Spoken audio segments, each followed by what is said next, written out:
Okay, we are live. Okay, almost knocked over my soda. Hey, howdy everybody. Hi everyone. Sorry, if I look a little tired or anything, I'm just a little tired, but that's it. That might be a little loud.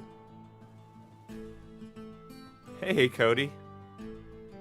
You're my favorite? Cool, man. You planning on switching to PC for Red Dead? Not even a little bit, actually.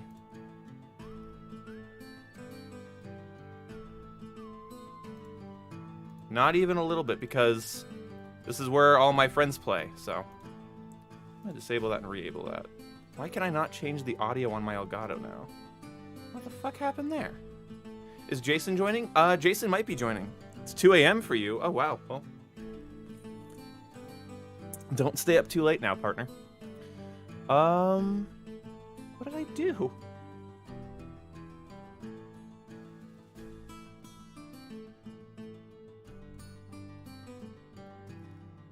What have I done? Yeah, it's also not worth starting over. Also, I'm kind of anticipating a next-gen update within the next... Oh, I don't know. What would you say? Probably, I'm guessing after GTA, unfortunately. But, you know, GTA's been out longer, and it definitely needs an enhancement more than this does.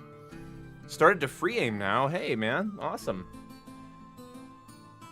You know, I wanted to talk about that a little bit, and, you know, I guess it's sort of a... I don't want to first come, first serve this conversation, because I don't want people to think, like,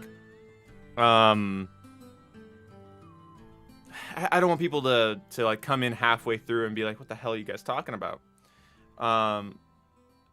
But you know, obviously today's video was a little bit controversial. Probably my most controversial Red Dead video so far, just based on the nature of people's disagreement with it.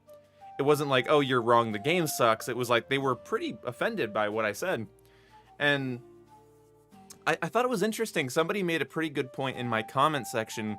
They essentially told me that they believe the aim lock-on... How did I didn't know I had this. Sweet. I got the 1000 experience for Bounty Hunter. Very cool. There's 0.5 gold bars and $100. We're at 69 gold. Hell yeah. Let's see. What's good, bud? Just joined you last week and first time in your stream. Well, what's up? Tango Hotel Productions. Nice to see you, buddy. But yeah, no. So somebody was saying that the like lock-on aim is sort of like more realistic muscle memory, because like if you use a gun in real life, you aim it kind of like as it's an extension of your arm. You don't put a gun out and then like fidget around to get on a target. You kind of just know where to point a gun. And I thought that was interesting. I actually might make a video on that comment. I think the only argument I could put against it, the practical argument I could put against that, is that lock-on sometimes aims at people you weren't intending to aim at.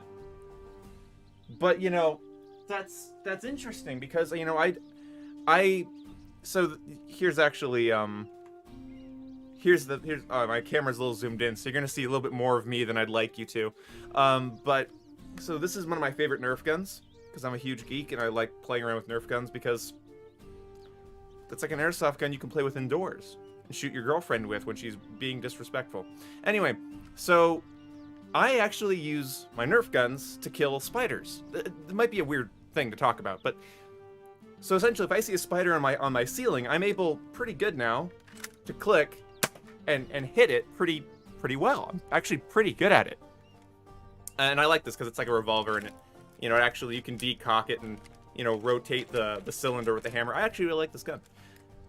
And I kind of got what the person was saying. The person was essentially saying that lock-on aim is more realistic because if you're confident with a firearm, it's an extension of your body, and you can just, you know, point it at something without having to, when I see a spider in my room, I don't go this and then like fidget around to put the sight on the target. I thought that was interesting. I thought that was interesting. I thought that was kind of a cool thing to That was a perspective I've never heard before. Like, it's an extension of your arm. And I was like, you know what? That's actually an argument for lock-on. It's an extension of your character's arm, so they're not having to do what I do, which is, like, aim and then fidget around. So that's interesting. Get that gun out of my face. Sorry, Spartacus. I wasn't attempting to threaten you. That's a great take. Yeah, it's actually not a bad take at all. Like, that's kind of cool. I do think, though, but in terms of video games, that's not how video games work. Whether you play on mouse and keyboard or controller, we have to, like, work on our muscle memory and aim. And in real life, just because a gun is an extension of your body doesn't mean you don't have to practice with it. So I will say that it's still, like, it's not an argument really for auto aim that I'm going to apply to myself, but it's something that's definitely, that was interesting to think about. You downloaded Red Dead Redemption 2 yesterday. It won't let me play online right away. How far in the story do you have to get to play online? I don't think that's right, because usually what you do is you, when you go into the menu, I think it's this menu. I don't know if I can cycle through it. Like, you should be able to get to this menu and just start it up. So I don't know what that's about.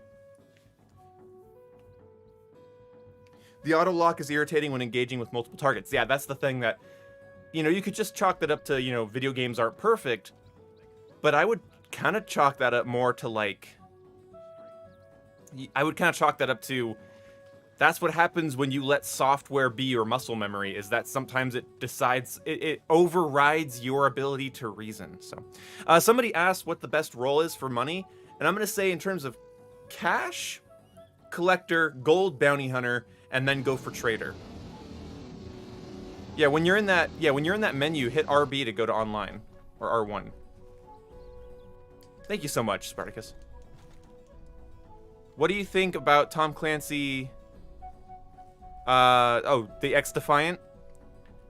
I will play it and cover it. So far, I think it looks like Call of Duty with annoying abilities. So, like, basically like a Black Ops 4 type game. But I'm willing to try it out.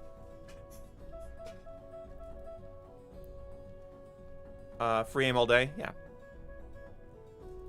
Would you ever get into VR, Boom? If it was affordable, completely wireless, and didn't require Facebook login, then maybe yes. Ooh, do I have overdrive on my monitor? Because that looked horrible when I just panned around those trees there. I think I did. Okay, yeah, the trees were giving me like a flickering effect on my screen. Alright. Boom, my horse's name is Scrawny Nag for some reason. You're gonna have to send that horse away, like hit left trigger on it and tell it to flee, and then go to a stable and get your actual horse back. Hey, DJ Pendle Music, thank you for the $10. Spartacus and DJ, what the hell, man? Guys, people, I'm not even 10 minutes in and I've made $12. What the fuck? Thank you so much. That is a... Is that a rhino drifting in a gaming chair? Oh my god, Gamer Boy. Roses are red, violets are twisted, bend over, boom, you're...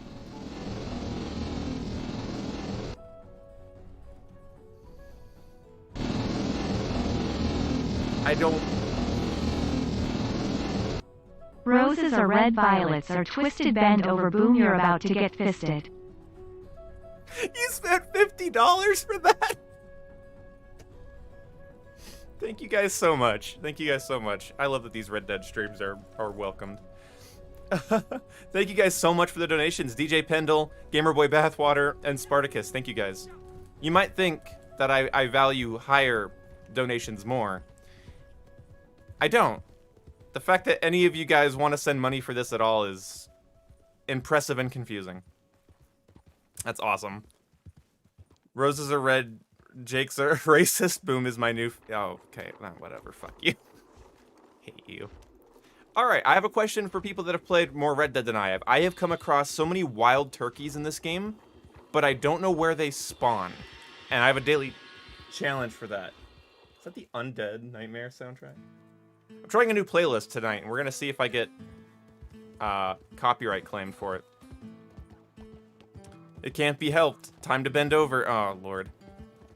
Dono hype. Yeah, that's amazing. Thank you so much, guys. Go near Valentine? Oh, not a problem. So I'm gonna run an idea by you guys. I think I'm going to do a thing, like a whole stream where I play without the radar. Or a whole video maybe where I just sort of chronicle, like play solo, no friends, no backup at all. Play solo with absolutely no radar or heads-up display. And just have to like go off of locational memory, use actual street signs, and real player encounters are gonna be terrifying. There you go, Trap. There you go, buddy. Just subbed. Great content. Hey, man. Thank you. Thank you for subscribing. Oh, you know what? This fucking railroad track takes me right into Valentine. The chapter 2... Oh, okay. Consistent turkey spawns. I know where that is. Thank you.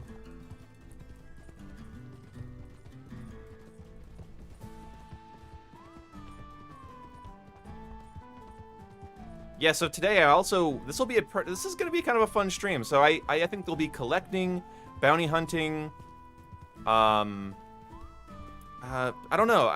Collecting, bounty hunting, and then I think almost more importantly, we're going to be working on my new aim settings. So I'm going to show you guys what I'm going to be dealing with today. So if you guys see me fail, I actually got to set some things up here. So first of all, oh my god, that's pitch black. You guys cannot see that at all. What the hell?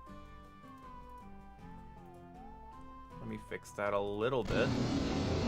Oh my god, that's so pitch black. Whoa, hey! Dang, we playing the simp game today. Okay, I don't have a poem, but I will fist you if you want. I'm glad that you give me a choice in the matter, but I don't need to be fisted. Thank you guys so much for the donos, guys. What the hell? Oh my god, it's so dark. What the hell?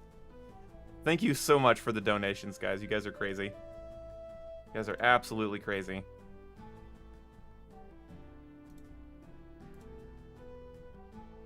Ooh, I'm trying not to crash my streaming software here. There we go.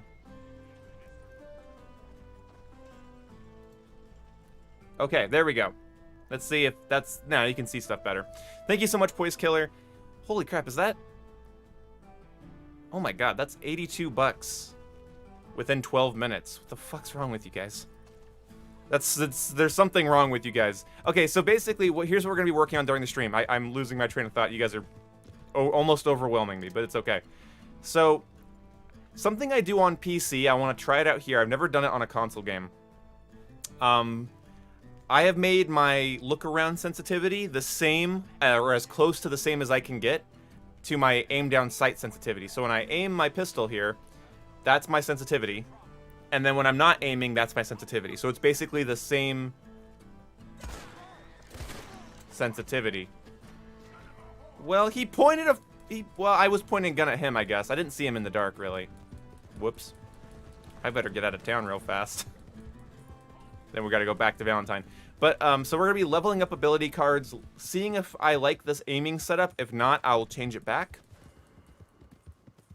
And, yeah, there we go. Oh, yeah, your horse isn't... Yeah, Scrawny Nag's the first horse I think you have to deal with, and then you can pick out a horse later. Spartacus, I want your seat. Why are all of these donations so homoerotic? Why is... I want your seed 0_.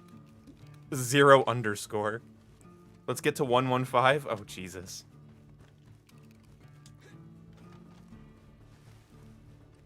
A lot of simps in the chat, I know. Oh, I'm using sharpshooter. Okay, so this is... You guys are distracting me. Thank you guys so much for the donations. Can you show your settings? Sure, man. Yeah, you guys are all a little thirsty. Good lord. You guys are being a little coomery. So I got free aim. I do max aim assist because if I do go up against a real player that's using lock-on, I do want to have like some advantage if like to track a moving target. So I'm an unapologetic aim assist user. So I have my aim sensitivity at max, but my look sensitivity is about 3 under the default. And then I don't really use first person as much as I was for a while. I've been using third person a bit more. And then I have my dead zone just a little smidge, so it's not so fussy with what analogs, because I use heavy analog sticks. In case you guys, some of you guys might be new to the channel, I use Control Freaks. And so my analog sticks are a little heavy, and so sometimes I'll get movements I didn't expect. So I increase that dead zone just a teensy bit. Sigma mentality, exactly. You use American Venom as an intro to all your streams, no copyright? Thank you so much for telling me that. Thank you so much. That's actually very useful information for me, man. I know, Anthony. People have been enjoying my Red Dead content, and I've been enjoying playing it. It's such a weird mix. Since Modern Warfare's life cycle ended, I haven't had the parallel. I'm enjoying what I'm talking about, and people are, enjoying watching me. So that's weird for me. So anyway, I'm going to show you guys the ability cards we're leveling up for this stream. This is what I want to work on. And this is why I plan on streaming for 3.5, maybe 4 hours, depending. But I have Focus Fire, Sharpshooter, To Fight Another Day, and Landon's Patience. I want to be able to make a tank build and a damage dealing build, so I want these leveled up so I can work on those builds. I know this isn't a good setup, but I want to level them up. Oh, look at this. I'ma have to watch the rest tomorrow. Wanted to know though, what do you think is the best generation of gaming? Oh, okay. I think 7th is best in my opinion. 7th generation. 7th generation is Red Dead Redemption 1, Call of Duty 4, Halo 3 and Reach, Modern Warfare 2. Oh, but I'm going to have to say, because the 6th generation is PS2, I'm going to have, in like GameCube PS2 era, which I'm pretty sure that's right, I might have to give it to 6th. That might be my favorite. That's when like the Game Boy, the DS was coming out, but the Game Boy was still relevant for some reason up until like 2008. Like, I really like that era. I have so much childhood nostalgia for the 6th generation, so I'm going to do that. Spartacus, thank you so much for the $17 you donated. Thank you so much. I appreciate you. Sleep well, and yeah. Always appreciate you. Hell yeah, American Venom. Hope you are enjoying Red Dead's game mechanics. I do like Red Dead's game mechanics. Game mechanics are my favorite thing. But I might say 6th generation, because I think of like, what was that weird like PvP Star Fox game that came out on the GameCube? I think of like those games, and I really enjoy them. What's a GameCube? Sorry, I'm not 60 years old. Fuck you.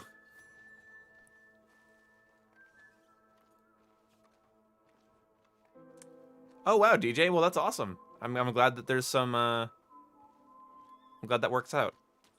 Glad that works out indeed. I bet you have a pleasant aroma of beans. Kind of.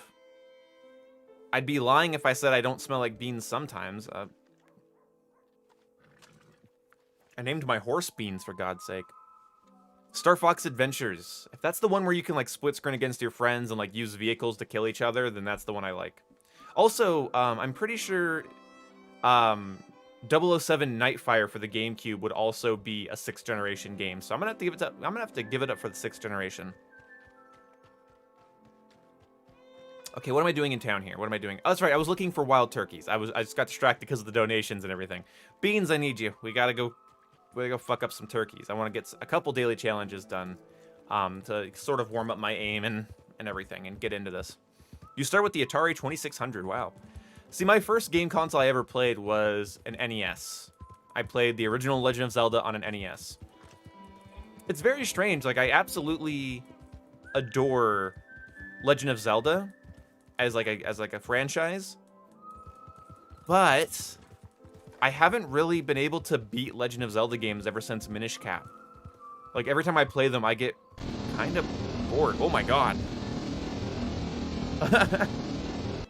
Mountain Dew or Mountain Dew Zero Sugar? I gotta go with zero. This is fun, lol.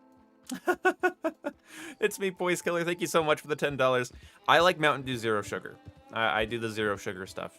Diet stuff, you know what's so gross about diet soda? I'm not trying to diss on anybody that enjoys it, but diet soda has so much aspartame in it that it has a caloric value, and I hate that. So, I like zeros because they're a lot lighter, and I feel like I can drink Coke Zero and Mountain Dew Zero and not gum myself up. So what cards are we going for? So I'm leveling up Landon's Patience, Sharpshooter, Live for the Fight, and Focus Fire. Those are cards that I have not used at all yet, and I want to level them up. Hey, what's up? Texas Man, hello there again. Hello again. Thoughts on the Tomorrow War movie?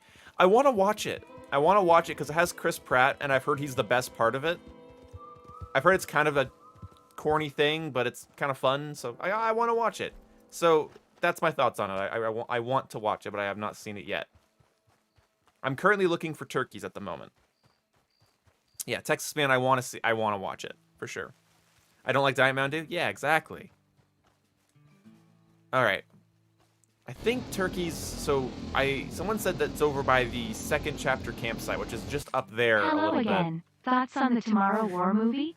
Have you seen? Yes, Gunslinger's Choice was the first card I fully max leveled, and I absolutely adore it because I am a dirty dual Navy revolver user. So I was using Peak Condition, Gunslinger's Choice, Paint It Black, Winning Streak, I think, for a bit. I'm not exactly sure. It might have been Fool Me Once. Yeah, it was Fool Me Once, Peak Condition, Gunslinger's Choice, and Paint It Black. It's a watch once and done. Fair enough. That's how a lot of movies these days feel like to me. Like, they don't really feel like something I'm gonna, like, show my kids when I'm older. Ooh, Slow and Steady does seem interesting, but I want to use Focus Fire. I kind of want to be able to do a max damage build. And so I'm leveling up stuff like Landon's Patience and Sharpshooter. And then I'll have Gunslinger's Choice and Winning Streak. So I could, like, play with those, and then I'll have Peak Condition. I also want to get Live for the Fight and Fool Me Once, so I can make a tank build.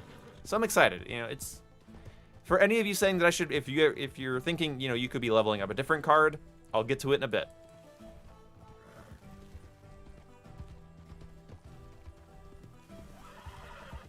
According to, oh yeah, I saw that there were some leaks for the new GTA update. I wish I was as into GTA, but I love Grand Theft Auto and I was really enjoying it. But my problem with it is that after I play Red Dead just feels so much, like, better. Like, mechanics-wise and aiming and shooting and exploration and depth-wise. Why do you like John Marston so much? He has a complete arc. A complete arc that's archetypal in nature and makes a lot of realistic sense to me. So I think that's why I like it.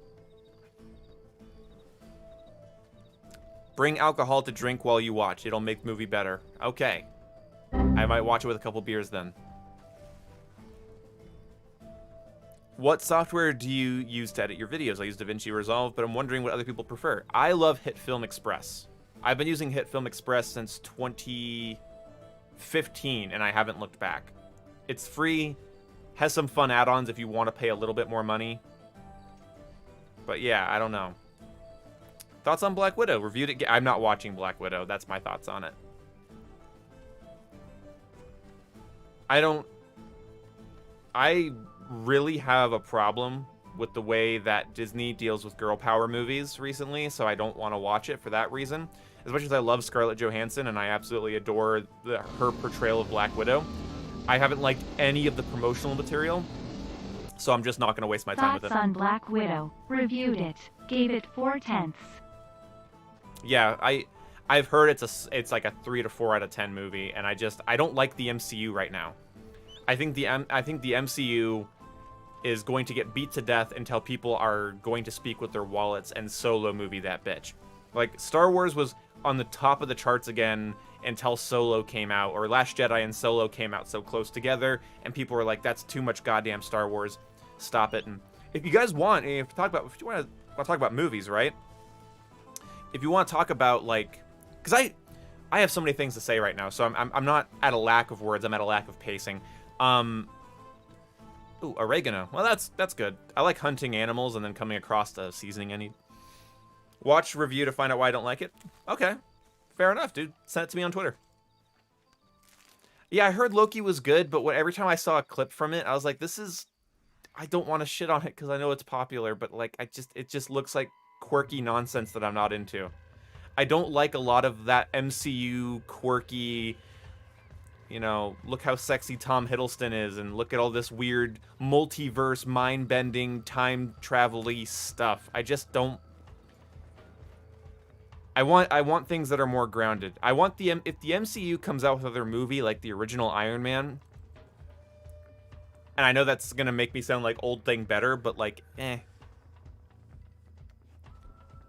I don't think turkeys spawn at night.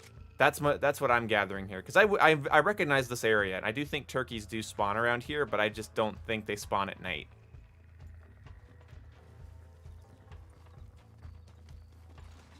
Starts off quirky, turns out really cool. I feel like some things I can get used to. Like if it's something I'm not really into, I can watch it and sort of like just I might watch it. Yeah, I'm not that critical that I can't watch something that I'm not entirely into and get some value out of it and whatever, but it's not really the type of aesthetic and style I want at the moment.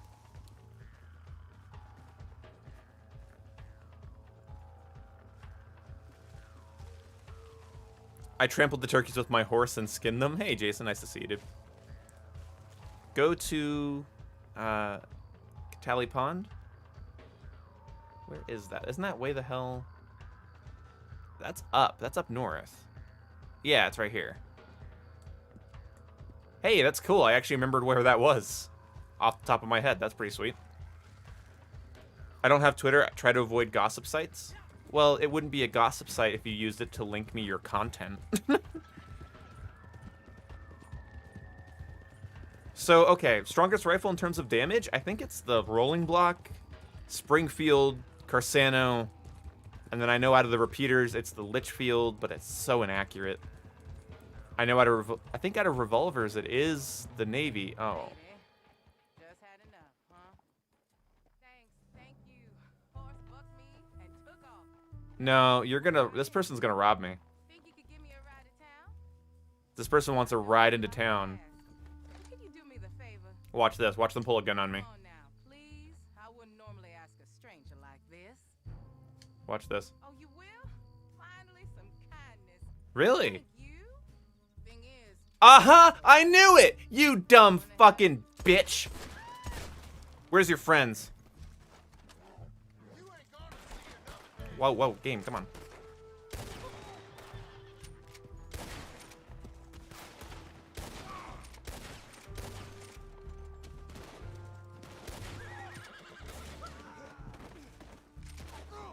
Oh, I dodged too wrong. New aiming settings hard. Ooh, I'm not used to the sensitivity change.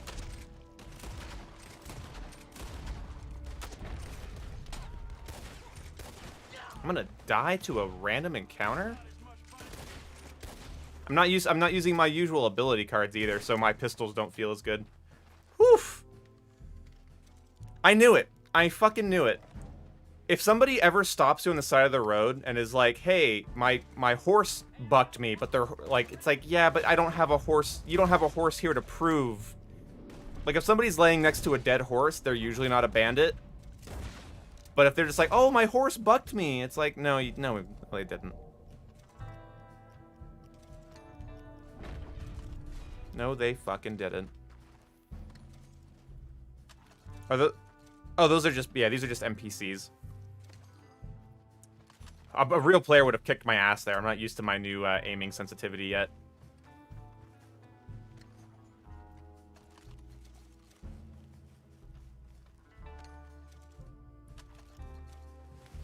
But I wanted to activate the encounter so I can get some XP. Because that's what we're trying to do. We're trying to get XP. We're trying to get used to our aiming. We have a lot to do this stream. I actually want to start... I'll probably pull up the interactive map towards the end of the stream and just start doing some collectible hunting. Just so we can get money. So, because there's no point in leveling up my cards if I can't pay to actually upgrade them.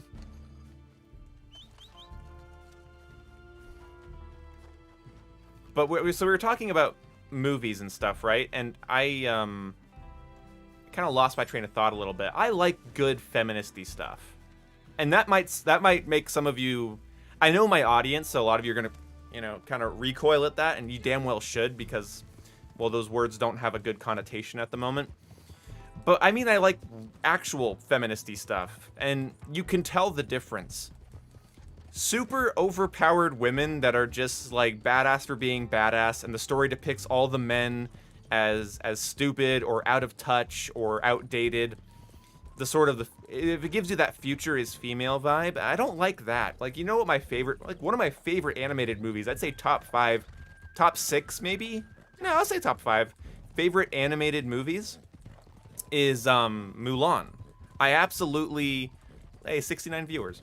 I absolutely love Mulan. The first Mulan cartoon, one of my favorite movies of all time, because it's such a human character. Like, I've heard some people like it because, like, oh, she's a woman and it's cool that she has to work harder. It's like, that's believable.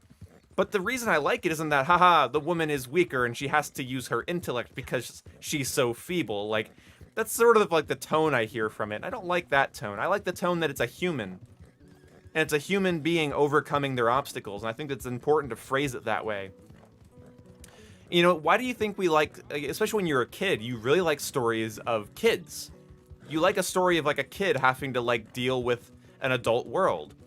And that makes sense because that's when you're a kid, that's what you have to deal with. But there's like this sort of narrative, and like filmmaking really likes to put women in this like position, in like female characters in a position where it's like, this is a female character in a man's world. So she has to fight her way through the patriarchy. I'm like, no, you missed the mark there. You missed the mark there, and I don't like that narrative. I just find it's not a realistic narrative, because you know, like there's patriarchies, but then there's like, but the movies always depict them as tyrannical patriarchies, which I think is really obnoxious. So anyway, but it kind of like phrases the women almost as children that have to work up against a system that doesn't respect them. And well, when I watch a movie that's about a kid, and the kid has to go up against people that don't respect them, that's a realistic thing, because kids don't deserve respect. I mean, they deserve human respect, but in terms of crisis, you're not going to trust a kid's judgment.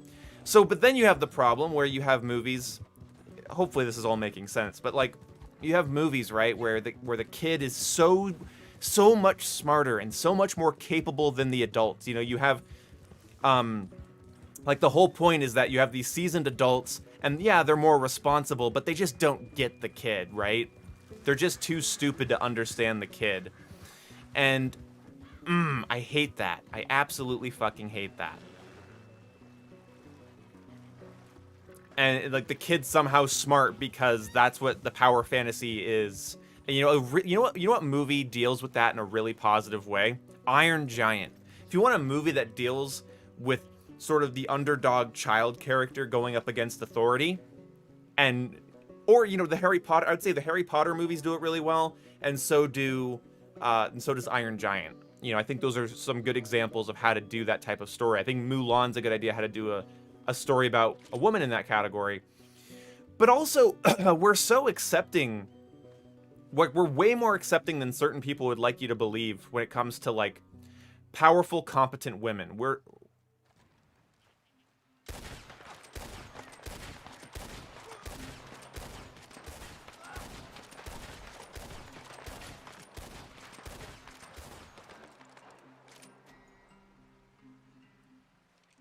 You're kind of annoyed that the future is female. No, I'm just absolutely aware that the future is human. And I think when you tell a story about somebody, I don't think it does anybody any good to basically be painted, hey Oxygen, nice to see you. Thank you so much for the $5, buddy. 100% completion? I wouldn't know, but I do think it's worth playing at all.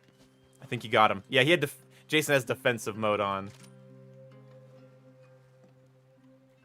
Here comes the Jason, doo-doo-doo-doo.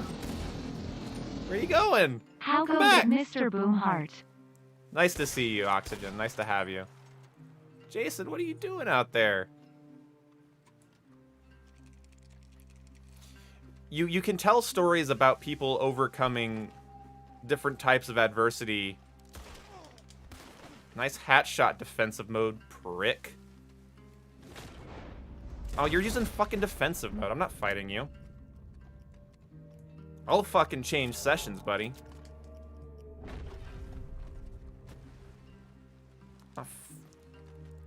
You can join my session and get shot if you want, but you can't join my session in defensive mode and shoot me. That's actually unacceptable.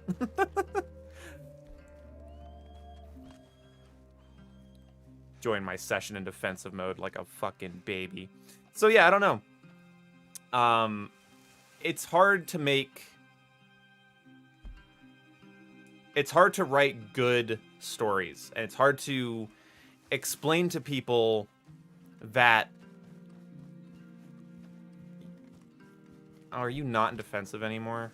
God, fucking Jesus Christ, Jason. Jason, I'm trying to have a conversation with my stream, and you've actually flustered me.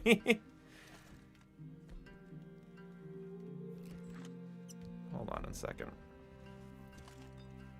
I have my ability card set. Well, why can't I target you? Why can't I target you?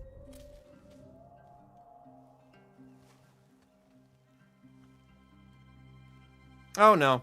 I actually don't think that at all. I'm gonna just... Jason, stop it. I get to shoot you when you join my session without asking. You don't get to go off of and distract me while I'm looking for turkeys. Leave me alone. Also, I don't know why I was dead-eyeing right at you and you didn't get any lock on. That was weird.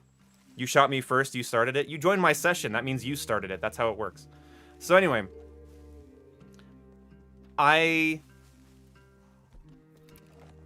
If you can't tell a story about a woman without, like, pissing on men, then the future isn't female. The future is juvenile. How about that? There you go.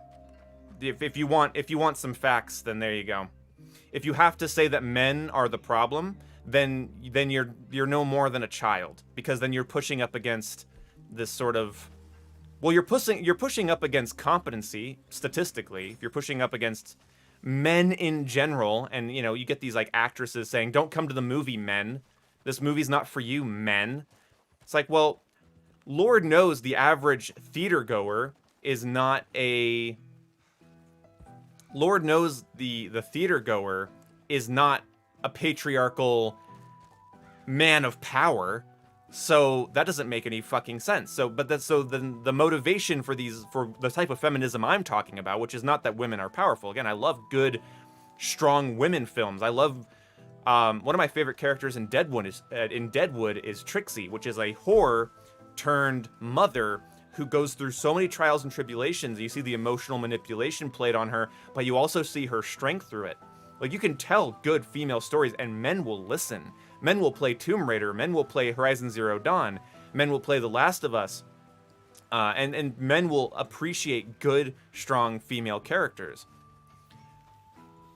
But if you depict men as wrong for being men, and that's what a lot of them do, then, yeah, no, the future's not female at all. The future is... Then the future isn't female. The future would be juvenile, and I think people will reject that based on that premise. Men are the obvious opium of the world and society. Opium of the world? No.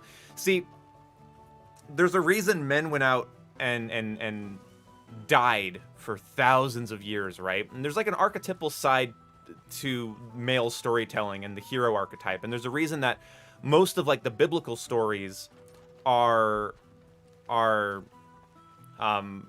masculine. You know, they're about Abraham. They're about Abraham, Isaac, and Jacob. You know, you get those stories, and they're about men. Men have lives of quiet desperation, and so it's cathartic to watch the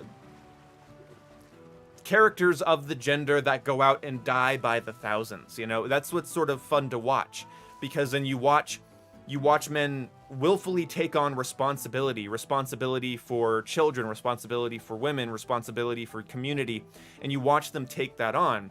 Now, I'm not saying you can tell stories of women doing that, and nobody will really mind. There was a fictional kind of action movie about a woman that came out fairly recently, and I actually liked it quite a bit. But you have to ask yourself, how many... You're not a turkey. If you're a turkey, you're a really good flying turkey. Oof, that was good. I mean, it was stationary, almost essentially a stationary target. But yeah, let's see, like, oh yeah, Ahsoka and Bo-Katan. Yep. I support Wonder Woman sleeping with the fake Steve Trevor guy. Fight me. I don't know what you're talking about now. I'm not really talking to you specifically, Maria, because I actually don't really know what you're talking about. I mean, sometimes if you want to talk about stuff like that, I actually don't. One of the things I don't get enough, I don't get to actually talk to women about this subject enough, other than like my girlfriend who shares a lot of my opinions. So, you know, that's why we get along so well.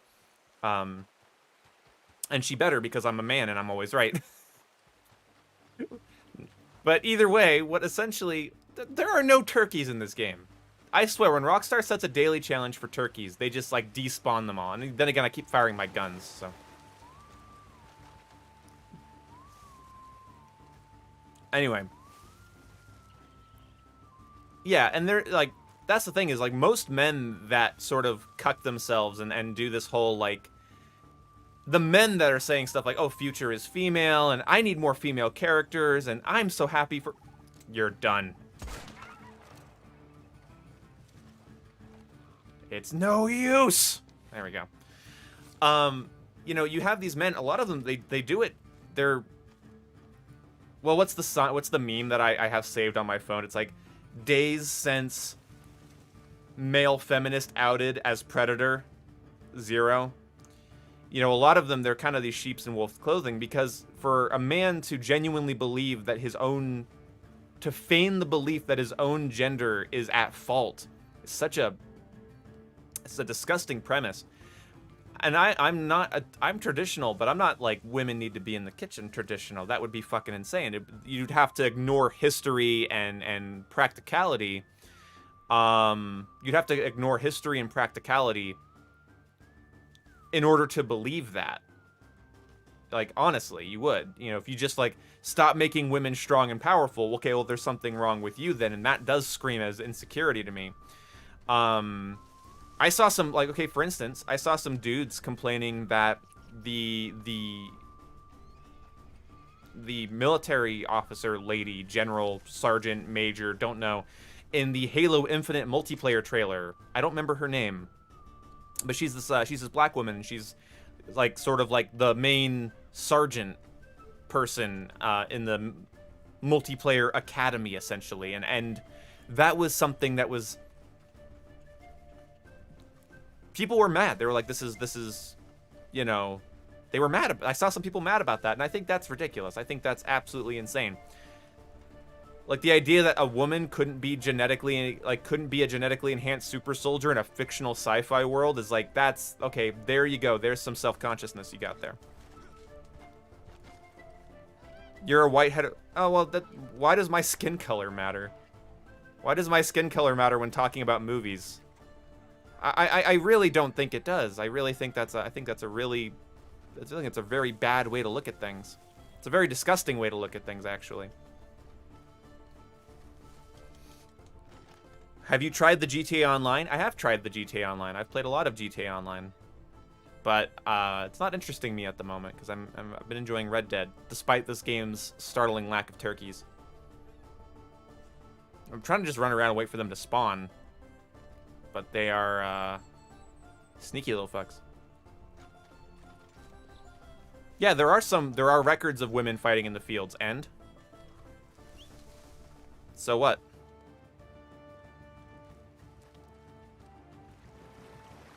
I wouldn't argue against that. I don't know.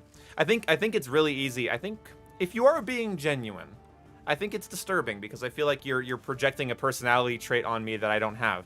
I think if a female-centric movie needs to shit on men, or if a male-centric movie needs to shit on women, it's not a good movie.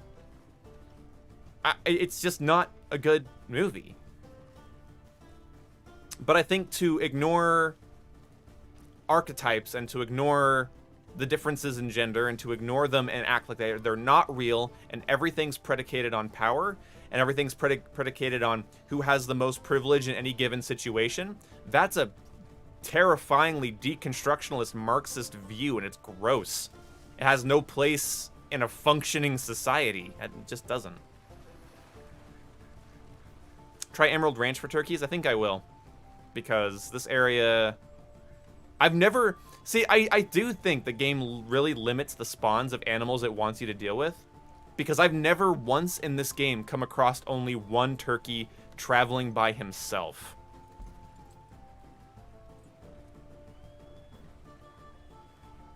Women are better at some things. Women have different psychological traits.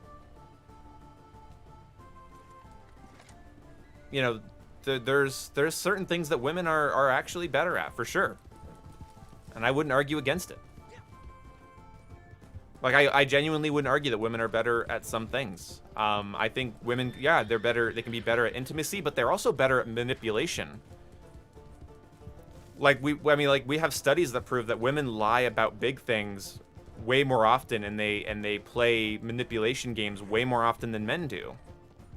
So I think, yeah, while they have a chance to be more intimate, they also have a proclivity and just a statistical average of increased manipulation over time.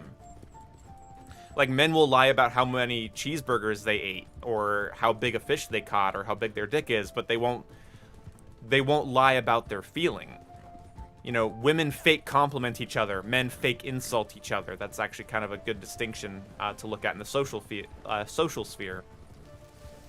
I have multiple horses. I have the Kentucky Saddler that you get. That's like one of the first horses you can buy, and then I have a Turkoman. This is my chestnut Turkoman. His name is Beans. Everyone say hi to me, Beans. Yeah, a movie does bad and they blame men for it, or they tell men that they can't watch the movie. That mentality is what's disgusting to me, not strong women. Movies about strong women and capable women. Again, Scarlett Johansson as Black Widow is great. I just absolutely love her depiction of that character. I love her in Age of Ultron. I like the way that she has a lot of very masculine traits. And that's not to say that she acts like a man, it's just that she has more psychologically masculine traits.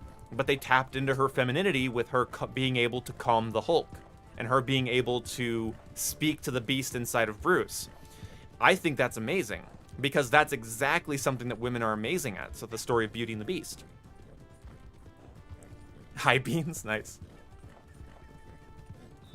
Yeah, that's the thing, is like, not everything is about the amount of, thank you so much, Gamerboy.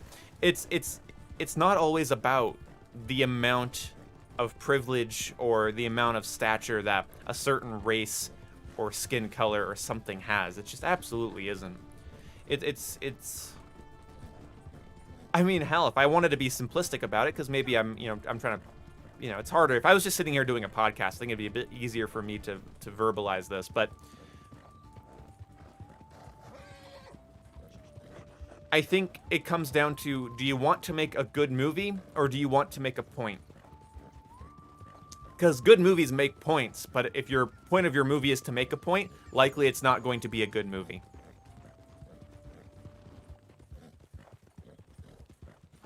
Oh yeah, good point on the Beast thing. Yeah, dude, women are amazing at that. Women, there's a reason. So that you have that stereotype that women like bad boys and tough guys, right? That's true to some extent, because if you're tough and you're strong, that means you're not incompetent, and women crave competence. In a relationship, regardless of hetero or homosexuality, they crave competence more than most things. Most people do in a relationship, but unfortunately, people also, there are women out there that they crave subordinate men, and there are men out there that are certainly willing to show their necks and roll up on their backs and be like, hey, kill me, I'm prey. That's not very good. But competent men are an important thing to women, and one of the things that a woman can do that men have a lot more trouble doing is bringing the gentleman out of the beast and bringing the beast out of the gentleman. And I think that's really cool. I think they're absolutely great. I think it's absolutely great. Are you a virgin? Oh my god, that horse just got birthed by the earth. No, I'm not a virgin. It's not really your business, but I've been pretty clear about, I've answered other people about that question. I've answered that question when it was asked by other people, so I don't want to pay you any less courtesy, but yes, I'm not a virgin.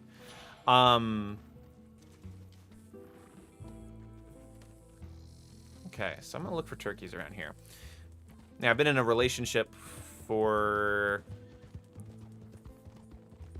Ha! If it's interesting to you, I've been in a relationship with a Hispanic woman for almost, what would you say, would it be 8 years?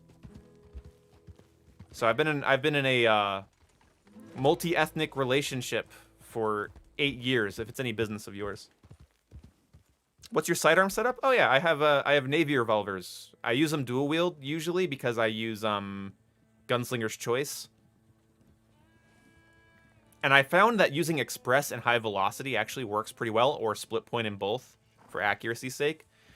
But I'm currently just using one handgun at the moment at a time because I don't have Gunslinger's Choice, and that fire rate difference is hard for me to learn. Where the fuck are the goddamn turkeys?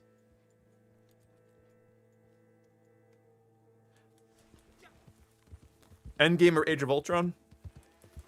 I prefer Endgame to Age of Ultron. Personally, as a movie, if I'm gonna watch a movie and have fun watching a movie, I think Age of Ultron's kind of eh. But in my opinion, they both have too much CGI. I think some of the better Marvel movies are Iron Man 1 and 3. I know 3 is a contentious one, but I like Tony Stark in that movie a lot. Captain America and the Winter Soldier. And Spider-Man Homecoming. I actually like Homecoming. It's not my favorite depiction of Peter Parker, but I think it does a good job of showing him vulnerable. Is that Combat Wombat in my goddamn chat? There's no way.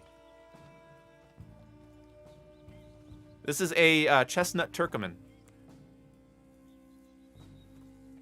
Endgame or Age of Ultron? I think I said that already.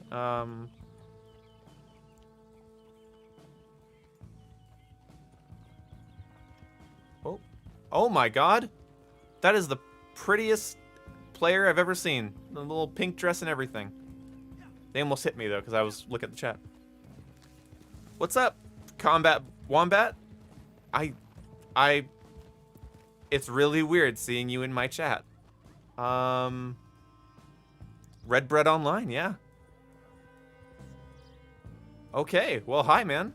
We're looking for turkeys at the moment, and I'm having 0 turkey luck. I found turkeys out in this forest, I think, because they don't they like trees? Don't they usually hang out, like, under tree lines? I'm thinking, sure.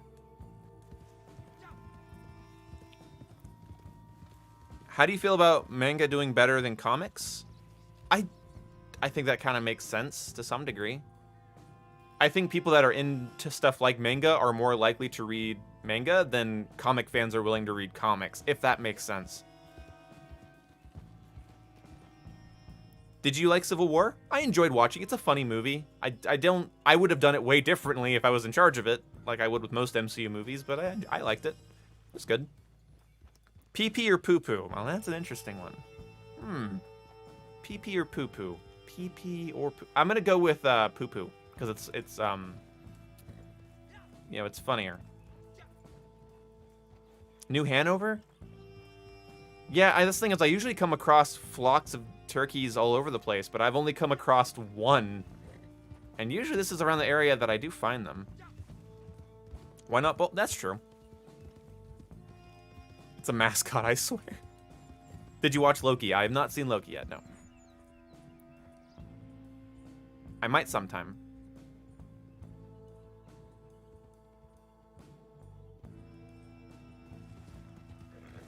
I should have that Maria person in as like a caller on the stream. That would be fun. I would think that would be enjoyable.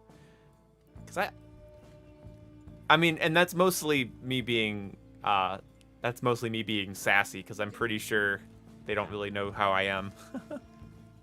Oh, Gamer Boy Gross, what the fuck? Did you think Civil War was Avengers 2.5? No, I didn't really care I didn't think that far ahead into it. I enjoyed it. The thing about MCU movies is that most of them aren't unwatchable. They're all pretty well written, pretty funny, pretty well paced, pretty good special effects. They're good movies. They're solid. And I'm a Marvel fan, so it is characters that I like and actors that do a pretty good job of portraying them. So, you know, I like them. I think the only Marvel movies I wasn't a huge fan of, I didn't really like Captain Marvel. I think the special effects and pacing could have been better in Black Panther.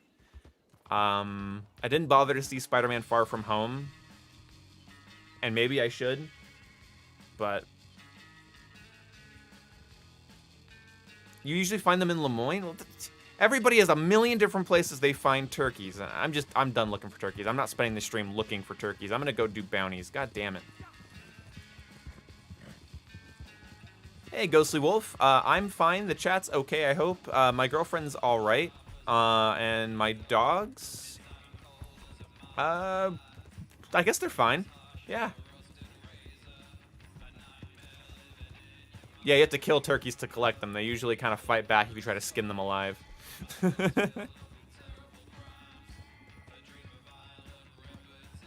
Where's my fucking hat? Oh, there it is. There we go. Couldn't read. Far From Home was pretty good. Yeah, see, like, I don't actually like too much, like, of that. I don't know. I found myself being more into, like, grounded movies recently. Like, really grounded, movies. Like, Clint Eastwood movies. Stuff like that, more so. Not just, like, Westerns, but just stuff like that. Like, Coen Brothers movies. Like, No Country for Old Men. Something a little less on the fantastical side and a little bit more on the down-to-earth side. So this would be interesting if I could bring in all 4 of these women, but because I do have a bounty wagon. That would be a real test. Halo Reach is grounded, I agree. Chill out with your takes, combat gonna clip it. I would think it'd be fun to talk to somebody like that. Booms hit the big time. We got a fellow YouTuber in the chat, BB. Thank you so much, Poise Killer, for the donation, man. I appreciate you, We dude. got a fellow YouTuber in chat, BB.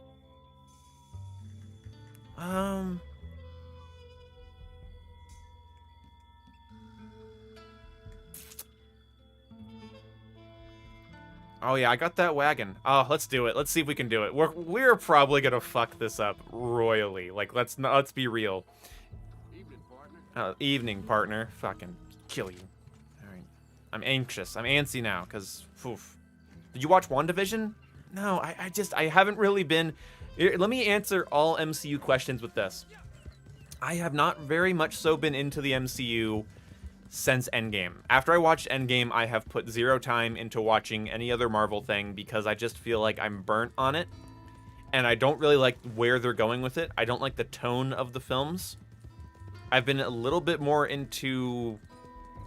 I've been enjoying more classical filmmaking, you know, more along the lines of Coen Brothers, Scorsese, stuff like that, than I have been, like, big, you know, Star Wars or Marvel movies. And I'm not trying to be pretentious. I'm really not. It's hard to say that without sounding pretentious these days. But, like, what I mean is that there's a style I'm looking for, and them's not it. There you go. Hopefully we get turkeys before the end of the stream, but we'll see what happens. You saw my videos on Red Dead Online. Wow, those are traveling, huh? Yeah, Combat Wombat, my newest one is not very popular. And that sucks too, so I rewatched it today. Because I was like, was I as rude as some people are making me out to be? And I want to say, in my own defense, my video started out with a very, very clear opening statement. Where am I headed? Okay, good. I'm about to catch up on just... Oh, there's one of them by themselves. Sweet. I need to call this. I need to get up on this person real fast. But people were really upset with some of the things I said, but my video was... I thought it was very clear. Why are you stopped? This is kind of scaring me. Why is this person stopped?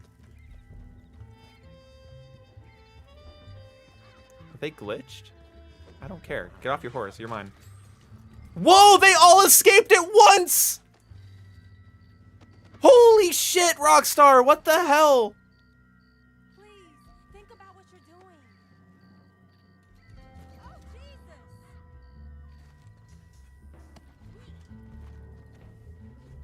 Jesus. The one on... yeah, my newest one on free aim. The update one, I expected to be a little controversial. Damn, that fucked me hard. Wow. But anyway, essentially, I said in the video that, like, it wasn't about you. Like, it wasn't specifically directed at everybody that uses free aim. It was directed at certain people that use the defense that free aim makes them, using a lock-on makes them feel badass. And I was like, hell, even if you completely relate to what I'm saying, and don't take it personally. It's coming from, I even like kind of depicted myself as some nerdy streamer who spends too much time playing video games. Don't take my opinion seriously. And so many people were like, hey, you're so dumb and you don't get it. And I don't have time to play the game. I'm like, I'm not talking about you then. And I was very clear. Yeah, it's a little dumb to kind of bring it. I know it's not, I don't think it's dumb. I personally think it's very fun, but I know that it probably seems dumb to people for me to try to bring psychology into something as stupid as what aiming preference they have in Red Dead Online. And maybe maybe it's because I've been looking, you know, maybe it's because psychology is sort of a hobby. I would call it a hobby topic of mine. I like looking into psychology and, you know, I like knowing why people do things. Because, like, if you look at why people do things, you'll find very quickly that everything people do is important. Like, everything people do is important. Like, every action you do. Like, basically, the way you play video games isn't separate, likely isn't that separate from the rest of your life. You know, like, when I hop into a video game, I'm not separated from real life and reality. You know, it's a part of reality. So it's like, hey, if you're using lock-on aim, this might mean this. Or if you are, you know, maybe you are a meta abuser and you only use meta setups, that might mean this as well, and blah, blah, blah. And it's a little bit, yeah, it's armchair psychology. I have no formal training, but I just sort of think that it's interesting, and it really bothers me that people get really pissed at me. So, oh, yeah, I'm glad you agree, Combat. Okay. Okay, I'm gonna redeem myself with these two boys right here, because I need to bring in 2 more bounties. They are 2 people, as far as I know. I was making sweet love to that post for a second. See you, Anthony. Yeah, Droopy, you could probably learn a lot about yourself. Like, your fantasies tell you everything you need to know about yourself. Like, or most of what you need to know about yourself. The rest of what will tell you that is real people in real situations, but your fantasies are very important. What you avoid, so like, what you avoid is also important, and I think it's to use lock-on aim doesn't matter to me. People can play however they want. I think it's an accessibility feature. I mean, if I had maybe 2 hours a day to play video games at most, I would probably use lock-on, because who the fuck has time to practice aiming in a game that's so atmospheric and it's not competitive? Who cares if I'm good at it, you know? But so I get that. But if you avoid the harder path, if you avoid something that requires more skill, if you avoid it, and then say that it makes you feel like a badass or like, you know, like a cool person, it's like, it probably doesn't. I'm sorry, but it probably doesn't. Because that would require, oh my god. Beans, learn how to run through a player's camp. Come on, buddy. I want that skill pamphlet. I want to learn how to do that. Oh my god, those NPCs immediately got aggroed on me. That was weird. I guess I bumped them. Yeah, it's I don't think that's true. I think if you're avoiding the harder path, I don't think you're going to genuinely feel badass. I don't think you're going to feel as satisfied as you think you do, as you think you are, you know? I think that maybe points to some insecurity or maybe the protection of an ego, because you'll never look like a schmuck if your game locks on for you, but ask yourself how you feel about something. Like, everything, it matters, you know? If you play a video game and you find yourself avoiding a playlist or a game mode or something, you know, like I avoid search and destroy in Call of Duty, right? And I have to think to myself, why do I do that? Well, you know what I hate? Pressure. I hate pressure when I'm playing a game. I really hate tight time constraints. I hate being last alive. I hate the feeling of people watching me. But I like being relied on, so I actually ended up playing more SND in the last couple of years than I ever have. You might think that's bullshit, you never streamed it. That's right, because I don't like pressure. But that's an important fact about myself to know. What other areas and then it led me to think, what areas in my life lead me to that same conclusion? And you know, I've been basically essentially diagnosed with a good amount of anticipatory anxiety. When I go to anticipate an action, even if it's simplistic and I know how to do it perfectly, if I anticipate it for a second too long, it causes anxiety. I learned that, I should have maybe pointed that out in the video. I learned that about myself through gaming. Like, yeah, I agree with that about the story. I've made that point as well. Not in the video, but I have made that point on stream, that it makes more sense to use lock-on as Arthur Morgan or John Marston than it does when you're playing as a character that's more RP. This is more RPG-like. You know, this is more like, well, damn, the game even lets you pick a role, so, you know, it's very much so RPG-like. What you're failing to take into consideration is that you might not feel like that, but you aren't everyone. You can't tell someone what he feels. I'm not saying that what you're... see, you're kind of... What you're depicting to me there is self-consciousness. That's what you're showing. You're showing that you're self-conscious by being that angry that I would potentially point out that maybe... Because I'm not obviously telling you what you feel. I'm saying that I'm going off of an assumption based on a fact. There's two of you and one of me, and I don't have any bolos. How are we going to do this? And I can't tackle you easily because you'll go off the cliff because you're taking a piss. Okay, that guy's taking a pee, so we're gonna get this guy. Oh, that's bad. See, this is what I didn't want to happen. Oh shit. Okay, we're good. We're good. Where did he fucking go? Oh. Oh my god, I'm just slipping. I'd rather bring you in both dead than not at all. Where'd your friend go? Your friend immediately abandoned you. Get down the cliff. Now, I'm not dying for you fuckers. Come here. What do you want? Fuck you want. Wow, you are slipping and slide, buddy.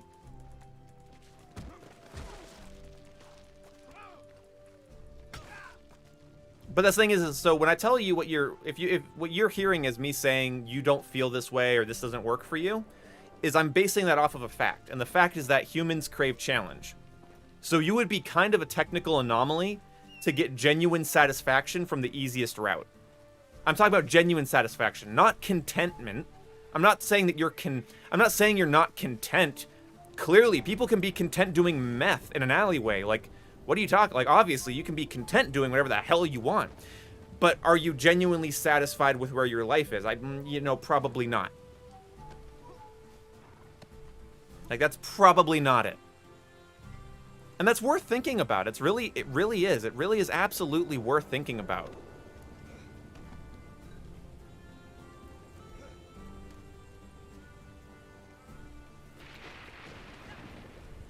So I'm not really saying this is, you know, you're taking that far too literally. You're taking it far too literally. Obviously, I'm not reading into everybody's personal life experience and preference. That's definitely not what I'd want to do ever. But you would be...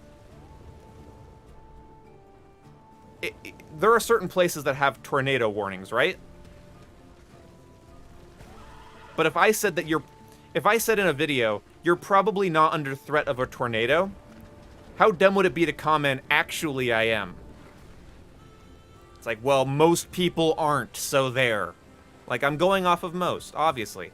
Anytime somebody talks about somebody else or a situation that they're not 110% familiar with, right?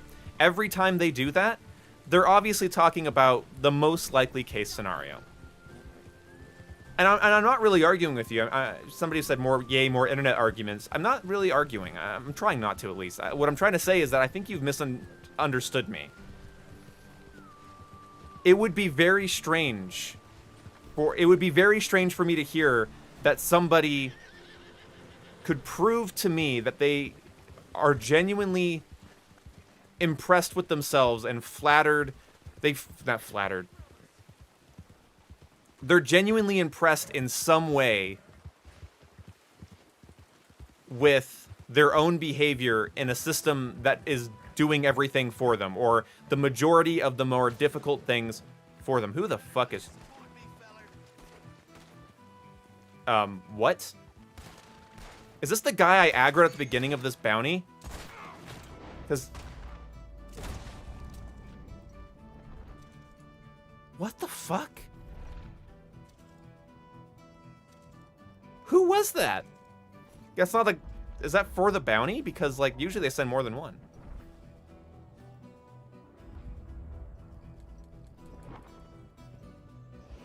Oh, weird. This new Deadeye card is very strange. It lasts so much longer than Paint It Black. Yeah, he can't... I think that's the guy that I pissed off earlier in the thing, and then he saw me again. He was still pissed at me. Because that's... weird. I love it. I like that he's like, hey, it's you again. You're the guy that ran into me, you piece of shit. I like that. That's fun. No, it's always the most common scenario when I'm talking about people. Like so if, for instance, if I discuss gamers, I'm discussing people that likely have a controller or a keyboard and mouse. You know, I make that assumption based on the relative info or the relevant info. So that's what you do there. That's not what you're I'm not trying to, you know, oh, how dare I assume you own a game controller, Xbox user, like, or an Xbox controller, Xbox user, you know, like that would be kind of silly, right? Because obviously that would be a normal thing to assume. So we know that humans crave challenge, and we know that we feel our best when we've overcome something or learned a new skill. And so that's why my video was directed at people, especially, like, I think one of the things I said in my video that was really goddamn important, I think. Fuck! I knew this was going to be bad. No, get up. I hate nighttime when I'm streaming. I cannot see shit. Okay. There we go. This might be too deep. I only have the elephant relevant. I only have the relevant information. I fucked myself up there so bad. Come on, you bitch. There we go. We got this, guys. We're gonna bring both these dudes in. It's gonna be amazing. So I'm going to assume things about people based on relevant information.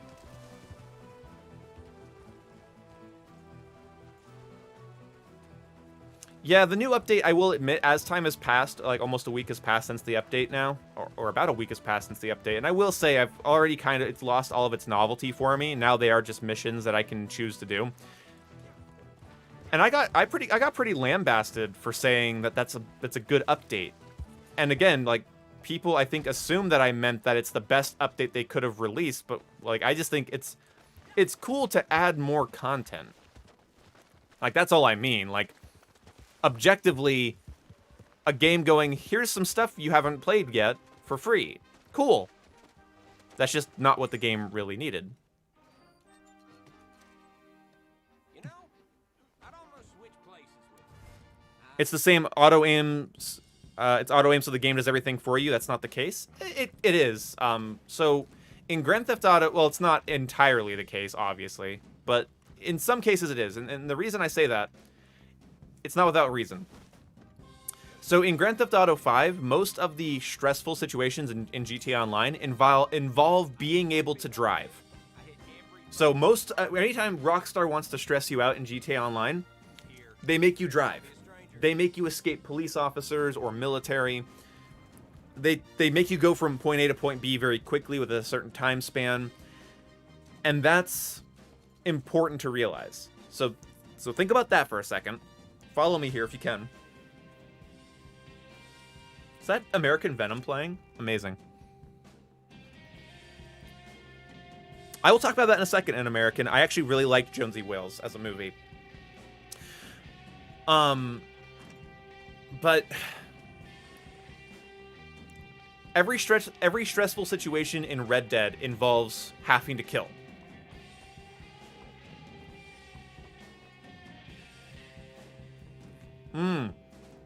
A lawman role at one point would be great. I agree, man. Like, there needs to be more to this game. Rockstar is leaving so much potential on the table. They're leaving so much potential on the table, and that's not something I'm unaware of. And in fact, I need to make a video on it, but I don't want to because it's been talked about so much, and I want to talk about new things. I want to talk about things that I don't see 100 Red Dead YouTubers talking about, even though I keep talking about lock-on aim. But so anyway, obviously lock-on aim doesn't play the entire game for you. Like, I have a friend who's much better at Red Dead Online than I am, and he's an auto-aim player, and that's fine. But my point is that the stressful moments of the game in Red Dead Online involve taking on multiple targets, you know, and in not dying in the process. In the same way that GTA is, like, usually the stressful moments are being able to operate a vehicle at high speeds without crashing into every wall, corner, and NPC, and then getting shot out of the windshield. So, what you're saying to me when you say I'm an auto-aim player is that the most stressful situations of the game are not stressful to me. I do not have to worry about landing my shots. I'm working 80% less hard than you are, and that's roughly what it is. I mean, seriously, like, a lock-on player doesn't have to pre-aim. A lock-on player doesn't have to control, like, doesn't even have to, like, you know, getting headshots for a lock-on player is as simple as left trigger up stick. Okay, I'm sorry, I have to bring my sight over to the person and then bring my sight up to their head, and just that difference, you know, especially when they're on horseback or I'm on horseback, it can be very difficult. So that's really what it's about. It's when somebody is saying to you that I play lock-on, it says every time Rockstar tries to stress me out, I have to work, like, much less hard than you do. It's like, yeah, it doesn't play the entire game for you. You still have to worry about some shot pacing. You don't want bloom to go out of hand. But there's, you know, yeah, I get it. There are some things you still have to account for, but actually acquiring and tracking a target isn't one of them, and that's a big one. Are we talking about free mode missions or talking PvP? The same. I'm talking exactly the same. Stop it, gamer boy. You bastard. Thank you so much, Roses dude. are red violets or blue boom as best gamer boy Jew. Thank you so much, gamer boy, for the 15 bucks, man. I really appreciate you, dude. Wow, made too much money today. But yeah, no, if you kill me in PvP and you're using lock-on aim, congratulations. PvP auto aim takes no skill. I literally just said the opposite of that. I said that obviously it doesn't do everything for you, but oh my god, it takes a hell of a lot less. It takes enough less for me to want to make videos about it. You know, because if you are a lock-on player, you can, I've fought lock-on players, and I don't continue dueling them if I notice they're using lock-on. If they do that shit where they just sort of like, let me see if I can kind of depict it here without killing anybody or getting the cops on me here. But like if they come around the corner and they're just like, and headshot you, I think, yeah, that's super cool, man. That's amazing. Oh, and you've health tonicked up, and you're using dual wield navies, and you're using a Lancaster. Oh, amazing. Or shotguns up close. My god. See, for me, if I have to shotgun up close, I have to put my sight where I want to hit, and then time the shot perfectly. Whereas you just have to run around if you have wide lock-on. Let's say you're this barrel. If I'm using lock-on, you could be there, and I'll just snap onto you immediately. So if I'm using a shotgun, which already requires much less accuracy plus lock-on, yeah, that's so much less skill required. That's not refutable. That's irrefutable. The competitive community. Of course, a competitive community would try to optimize themselves to the best of their ability, but that doesn't. So if you're a competitive player, you want to try the least amount of hard. That's why pro players in Call of Duty, because I actually used to play actual competitive games, not Red Dead. I actually used to play like league play esports matches of, you know, I used to like do wager matches, I should say, in Call of Duty Ghosts and Black Ops 2. I used to do a lot of league play in Black Ops 2. So I get it. A competitive player is going to try to optimize themselves to every percentage possible. So yeah, no shit. That's why Call of Duty players don't use difficult weapons. If you fought me in Call of Duty right now and I'm using a competitive loadout, it would be whatever loadout gives me the least amount to be concerned with. That's what a pro player does.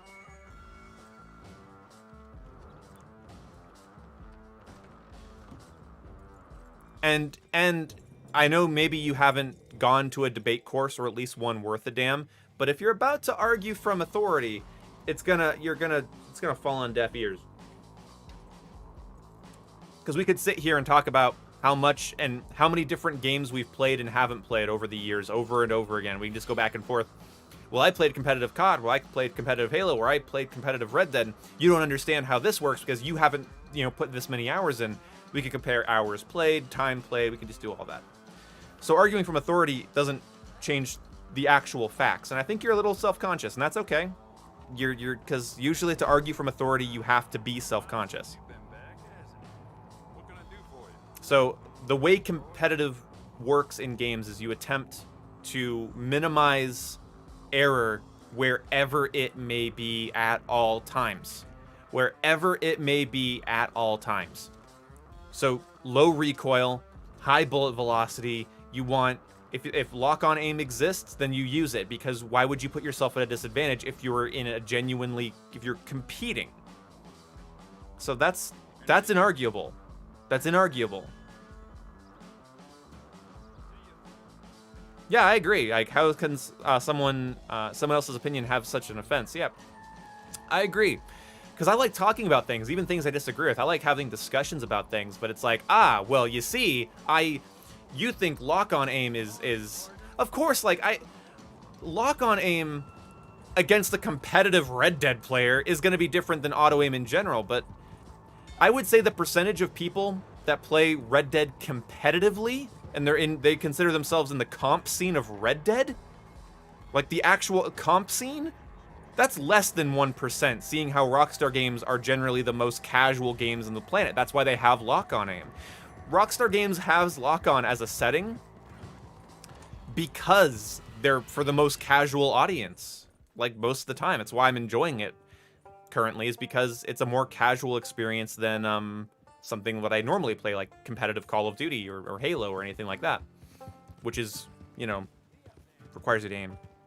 You're on the outside looking in? I'm looking in at 1%, buddy. Like, outside looking in is absolutely the wrong way to look at your 1% edge case. You are not the exception that proves the rule. You're so far from the rule that you are the exception.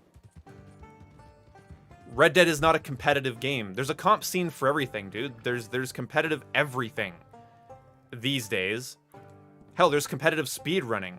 I probably don't know much about that either.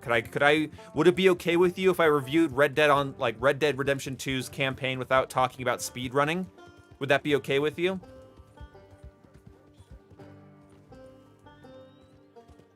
Would that be okay with you? Could I discuss a game's story without talking? Could I do that? Could I talk about a story game and without talking about the speedrunning community? Is that okay with you? Should Ghost of Tsushima be more catered towards the edge case competitive speedrunning players that go for best times, or should Ghost of Tsushima be a good action adventure open world game? Yeah, I didn't think so. Let's see. The words Red Dead comp scene is so funny to me. It is. What's funny to most people in this chat. I imagine you are the only person that is either aware of it or has participated in it because you are in such an edge case. We'll review it from your viewpoint. Average free mode player with no comp experience. There is no comp, but the thing is first of all, you'd have to value the 1% Red Dead comp scene, which is so edge case that it's not worth bringing up when talking to normal people. Then also, I've discussed it in multiple contexts. So, yeah, I mean, Red Dead's a PvE game with real players in it. Like, that's what it is. And there's competitive matches you can play, and that's cool, but, like, I mean, wouldn't still the argument be about how easy it is? And wouldn't the reason a competitive player uses auto-aim is to make their situation easier in the same way that a competitive Call of Duty player uses the lowest recoil assault rifle and SMG and whatever sniper rifle doesn't give them too much of a headache and has the best one-shot potential? Pause for air. Like, wouldn't that still be the point? Like, even if, like... Because obviously, auto-aim against two auto-aim players are having to work a lot less hard than a free-aim player, But if they have to go up against but if they're competitive players, that's a whole different context. You could just change the context constantly. Hey, let's talk about free aim from the perspective of a level 1. Now I'll talk about it from the perspective of a level 100. Now we'll talk about it from a competitive player. Now we'll talk about it from a griefer's perspective. Then that's not how you discuss things. That's not how, I don't know if you've ever taken a debate course or anything, but that's just not how people discuss things. And I guess I just argued from authority there, so that might be a little bit of a poo-poo on me. So I do apologize. But you're missing a fundamental of discussion here. Nobody has to factor in your stupid edge case. And if you would like me to factor it in, I would say, yeah, competitive is harder. Next. You start high school tomorrow, any tips? Break any rule you disagree with and accept the consequences. Argue with people that tell you things that you genuinely don't believe. Stand up for yourself. And don't resent people that are doing better than you. There you go. It's a stupid edge case. Well, I mean, hell, if I brought up Call of Duty's competitive scene, that's still an edge case, despite it being much more prominent than the Red Dead one. It would be a stupid edge case.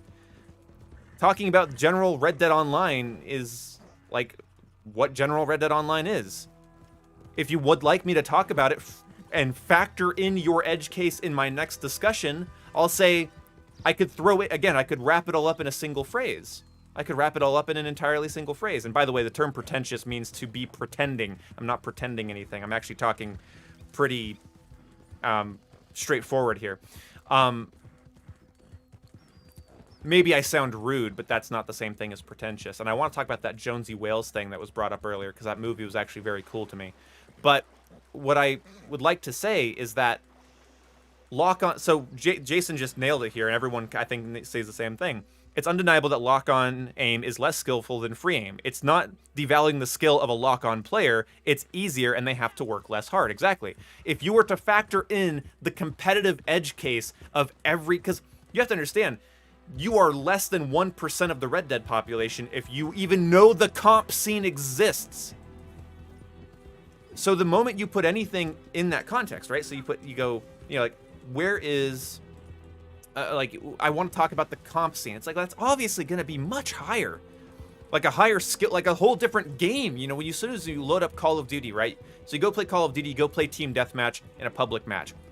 Is that, or is it, and I'm genuinely asking you, is it or is it not different than going onto, an MLG page, an esports page, and setting up a wager match? It's inarguably different to play against pro players or players that are nationally ranked than it is to just go into a public match. Well, skill-based matchmaking blurs that line seemingly sometimes in our own perspectives, but for the most part, that's going to be a hell of a lot fucking different. And I think that's okay. It's okay to point out that those things are going to be different. Fleeting joy playing. Well, this is... There's a comp scene for Red Dead. I'm just out here trying to be a cowboy. Same, Poise Killer. $5. Thanks. That's awesome. Yeah, exactly. I think you've auto aim has a lot of skill behind it.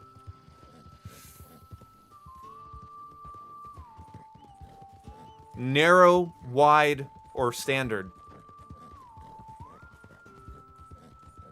Because you're talking to a Call of Duty player, dude. You're talking to that FPS player who's been playing years of Battlefield, Halo, and Call of Duty. You're going to have a hard time convincing me that the game replacing your muscle memory takes a lot of skill. And again, if you talk about it in the context, right, of the highest level of play, it's going to be harder and more skill-based no matter what. So you could bring that up with every single subject of every video game. Ghost of Tsushima's pretty easy. Unless you're trying to speedrun it in under 3 hours. Ghost of Tsushima's a pretty easy game, unless you crank up all the difficulties and tie your hand behind your back while playing it, fucking obviously. That makes a lot of sense. I know, people... Oh, I love you, Poise Killer. Red Dead competitive. I can't believe I didn't factor that into my Red Dead video. I wonder if there's potentially a reason. And I would tell you this, Derek. I don't know if you have a YouTube channel or not, but if you are a Red Dead comp player, make content for Red Dead comp players. because that is such a niche thing. You might be one of the only, if you did it, you might be one of only 10 other YouTubers that do it.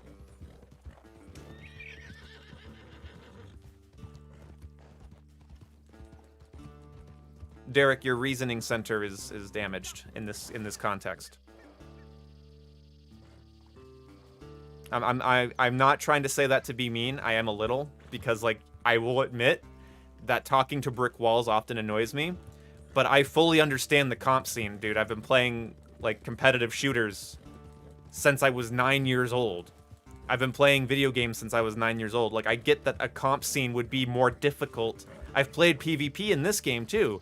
So I've played competitive shooters for a long time, ones that take much more skill than Red Dead, and hell, like a couple weeks ago, I was playing ranked Halo. Holy fuck, you want to talk about something that requires some goddamn skill. Unfortunately, clicking in your left trigger on Halo doesn't immediately, snap to people. It would be nice if it did. It'd make the game a lot easier, factually. Even against harder players, it would still require less mechanical input from myself. But, you can go play against competitive players and say it's harder and I don't know what I'm talking about. But the fact is the mechanic is factually easier and I don't know why you're arguing with me. We could both throw auto-aim on. I'd be willing to show you the difference. Why would I...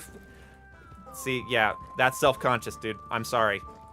And I get it, egos come up in arguments, man. But it's like, oh, you think auto-aim's easy. Fight me, the competitive auto-aim user, and you'll see that it's not easy.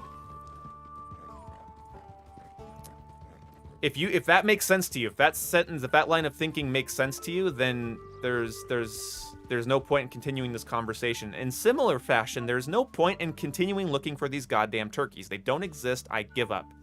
Okay. How close are we to leveling up our ability cards here? Because I need to like get these maxed. Also, I started taking this game seriously only 4 weeks ago, man. Like, you've brought attention to I didn't even know a comp scene existed. Now that I know that one exists, I'm going to be genuine with you for a second here, like I haven't been already, but I'm going to be honest with you. I'm going to be blunt with you. That's the term. I don't care. Yeah, obviously competitive players are going to optimize their experience and they're going to be better than me and you're going to be better than me. My friend, like I said earlier in this conversation, like my buddy is a auto-aim player and he's much better than me. I don't think he's better at aiming than me, but I think he's better at the game than me. Does that make sense? Can we agree that you will put less effort into your aiming than I will, but you'll still be better at the game than I am? Cool. Dude, I play Halo, I play COD, I play Battlefield. Do you think I go into Red Dead Online for competition? Fuck no. I'll defend my friends and fight in PvP skirmishes out in the open world because it can be fun to like, put some people's money where their mouth is, but man, you are barking up the wrong tree, dude. If your aim can auto lock on versus not, one is just gonna be better than the other. Yeah. See, Droopy. So like you'll be better than me. Like, I've never said that I was better than you. I'm saying that I probably work a lot harder to land shots, even on NPCs, than you do. I factually have a lot more effort behind even shooting an NPC than you do, but I imagine you know the game better than I do. So, yeah, you're better than me. There you go. Beethoven Gaming, I've married subscribers before. It didn't turn out very well. The animal spawns got screwed up again with the update. Oh, I might I'll change sessions then. That's actually a good idea. I was thinking of that earlier, and then I'm sorry, guys. I don't mean to argue for so long, but that's my thing. Is I actually really do like discussing topics like that, and well, there's a practical reason. I don't know if you guys are interested. Would you guys like to hear the practical reason that I even have this channel to begin with? Because that could be kind of good. I could use that as a topic. I'm basically asking. That could be a topic.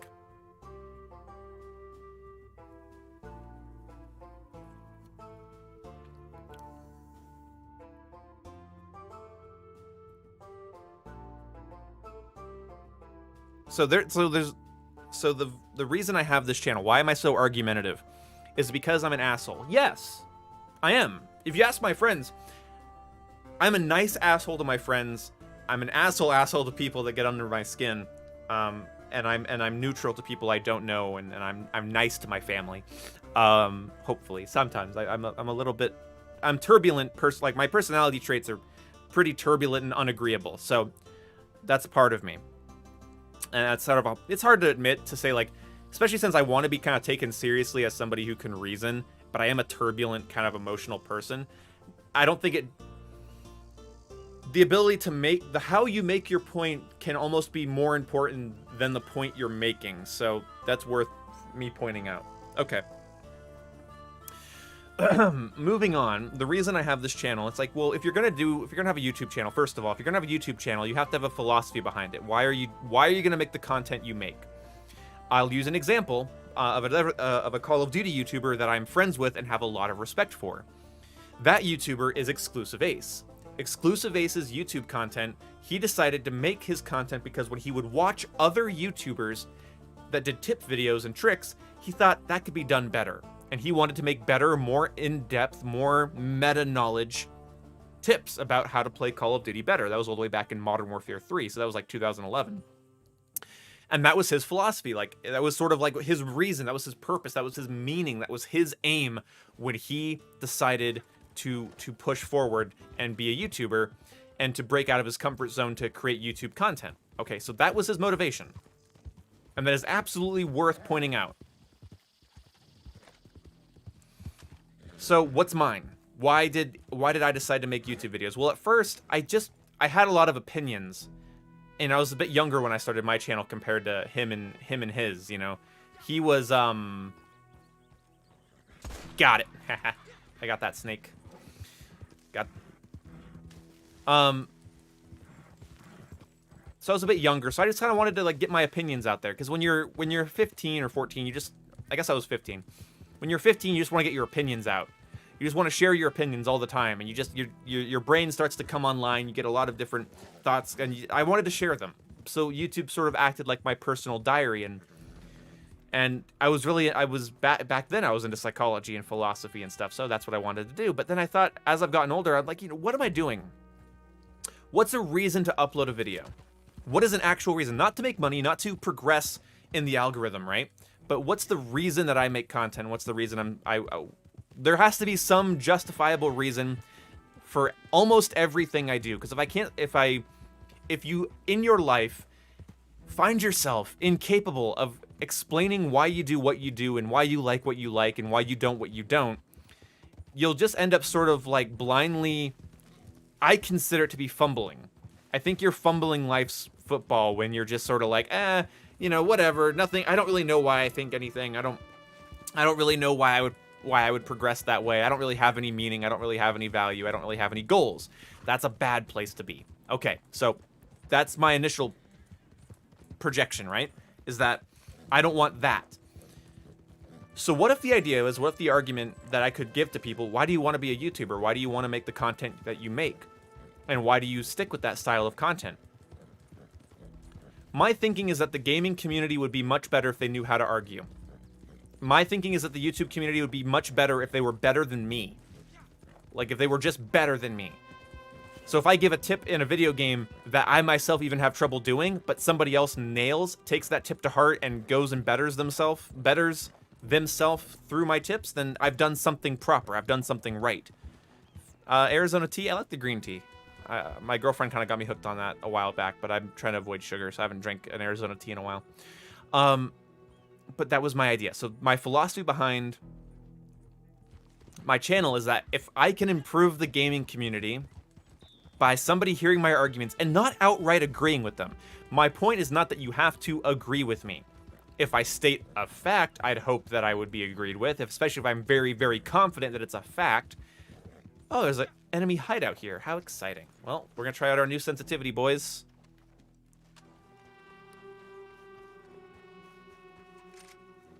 Yeah, see, it's a little too loose. It's a little too loose. You know, honestly, it's way too loose. I have to fix that. That's just, it's too floaty-woaty. I don't like it.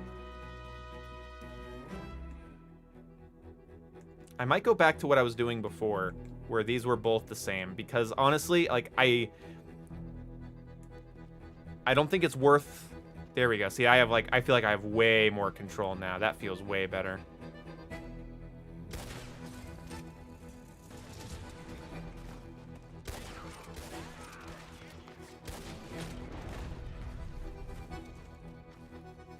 I'm gonna give him a little hip fire action. A Maxim gun. I have that for a daily challenge. Hold on. This is gonna be hard, but I have to go get behind that Maxim gun without killing everybody first. Maybe it's not terribly hard if I can hit that barrel. There we go.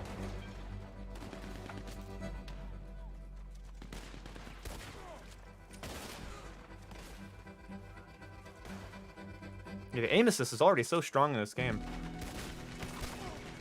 Oh, God. Damn it. Oh, I'm not used to not using Painted Black. Painted Black is such a crutch. Holy shit. I like how long that lasts, though. Okay, here we go. Oh, and I missed. I immediately got flinched off target. All right, die. So I need to kill these guys. I am not used to not using Painted Black. What a fucking crutch that was. Okay, I need to kill 3 people with this, and one's closing in on my ass. That's 1. That's 2. Oh, there's more coming down the hill. Come on, give it to me. That's 3. There we go. I can get off this now. Oh, I'm sorry, buddy. Thought I was getting shot at. Oh, you are a bad guy. Sorry. Thought you weren't.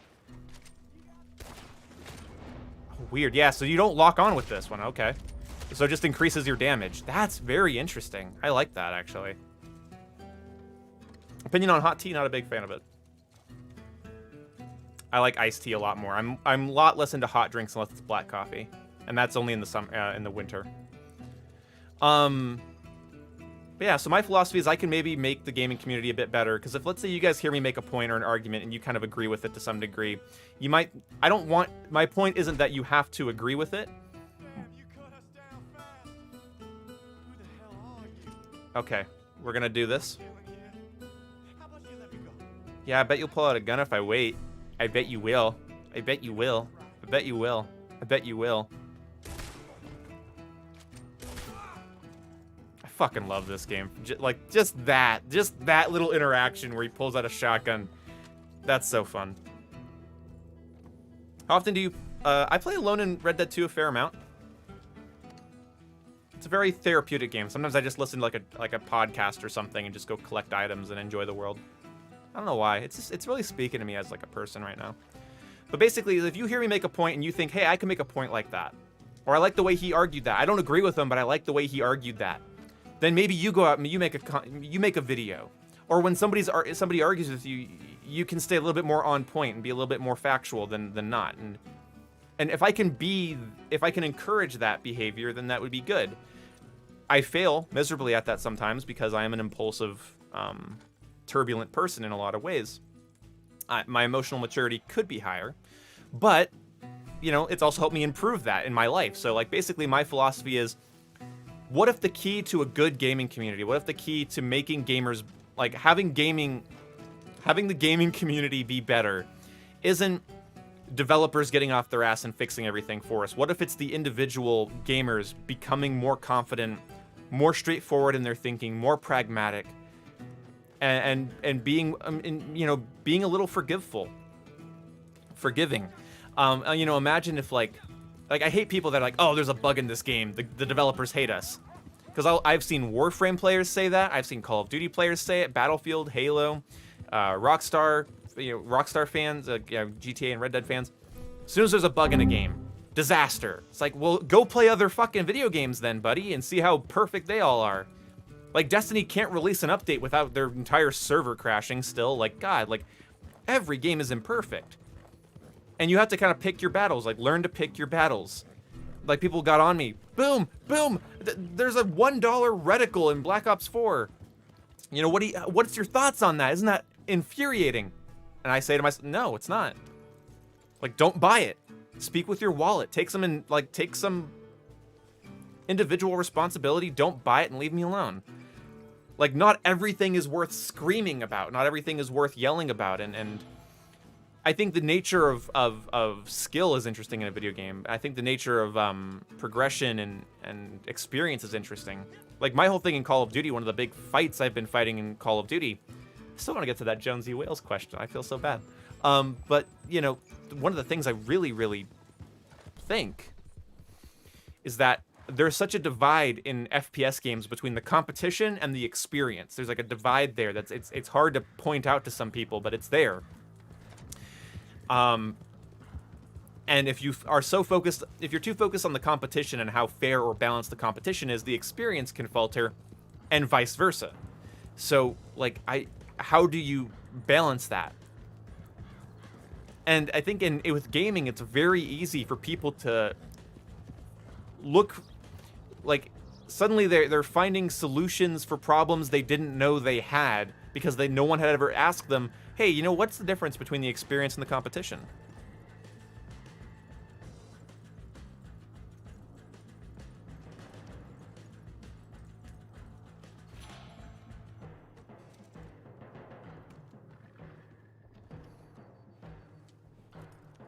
Derek, you're being a little.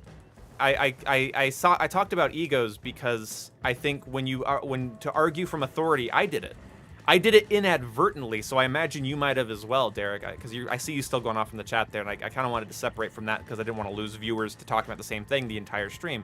But there's something important to realize, buddy. And that is that I'm starting to get really good at memorizing where the collectible locations are. I don't even have a map up right now, and I'm just, hey, here's the thing. The reason I mentioned that is because when you argue from authority, I had to subtly bring up that I've been in a debate course. I've completed debate courses and stuff. And I think that really benefited me. It was a sort of a turning point. What the fuck is that? Oh, it's a bird. I thought that was a flying horse. Later. So, when you argued from authority, like, oh, you don't understand competitive, so your opinion is that of some casual who plays PvE content. It's like, hey, thanks, you just devalued your opinion in my eyes because you just shat on me for not doing something you've done. I don't talk to Red Dead players as if they don't understand Call of Duty. You know what I mean? Like, I'm like, you think that's rough? Play a different game. It's like Dark Souls players. Oh, you think Kingdom Hearts is hard? Play Dark Souls. It's like, yeah, nobody's talking to you anymore. Nobody likes you anymore. So, yeah, nobody cares. You shouldn't care that I've done a debate course, but I was also, at the same time, to a little bit of my own credit, I'm still taking responsibility for being slightly shitty towards you, but to my own credit, what I was trying to point out was that if you've ever taken a debate course, you would know that to argue the edge case over the majority case, especially when discussing something like this, is kind of silly. And to be irritated that I don't understand the edge case, or to think it's funny that I don't understand the edge case, is like, well, you know, I would reevaluate that a little bit. So that's the thing with my channel. I want to be able to. Oh, I need to sell 3 items, and I exactly have 3 items. Awesome. I didn't even plan that. Very cool. Got that 0.1 gold bar. Yeet, yeet. Yeah, there was the flying animal glitch. Yeah, I've seen, like... Rockstar games just have, like, certain glitches that precede them. Oh, no, there's really no drama. But all I'm saying is that, like... arguments of authority or edge case just don't really work for me. Like, obviously, in competitive, the context... If I was playing this game, like, if I was speedrunning my daily challenges, wouldn't that change the context? Oh, you think daily challenges are easy? Wait till you speedrun them. I'm gonna get them all done within 20 minutes. Like, that would change the context entirely, so everyone goes, yeah, no shit, it's a lot harder when you do that. Like, how about this? You think free roam is easy, buddy? You think free roam is easy? Bam, I turned off the minimap. Oh, are you a minimap player? Cringe. I don't. Oh, I bet you're a really good PvP player with your little mini map. I'm sorry, and you know, like that would be the point, right? See what I mean?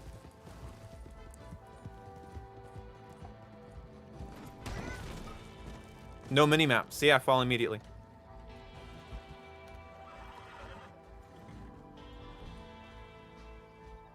I know, it's unforgivable. I didn't realize that, and I've still heard mixed things about it, but I've just decided to agree that there's no way this game has dedicated servers with how players glitch around almost every time I see them.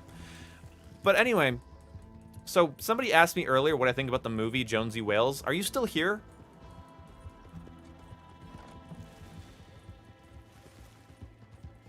I fall with the mini-map. Yeah, well, I was reading the chat, and then I glanced, and anyway.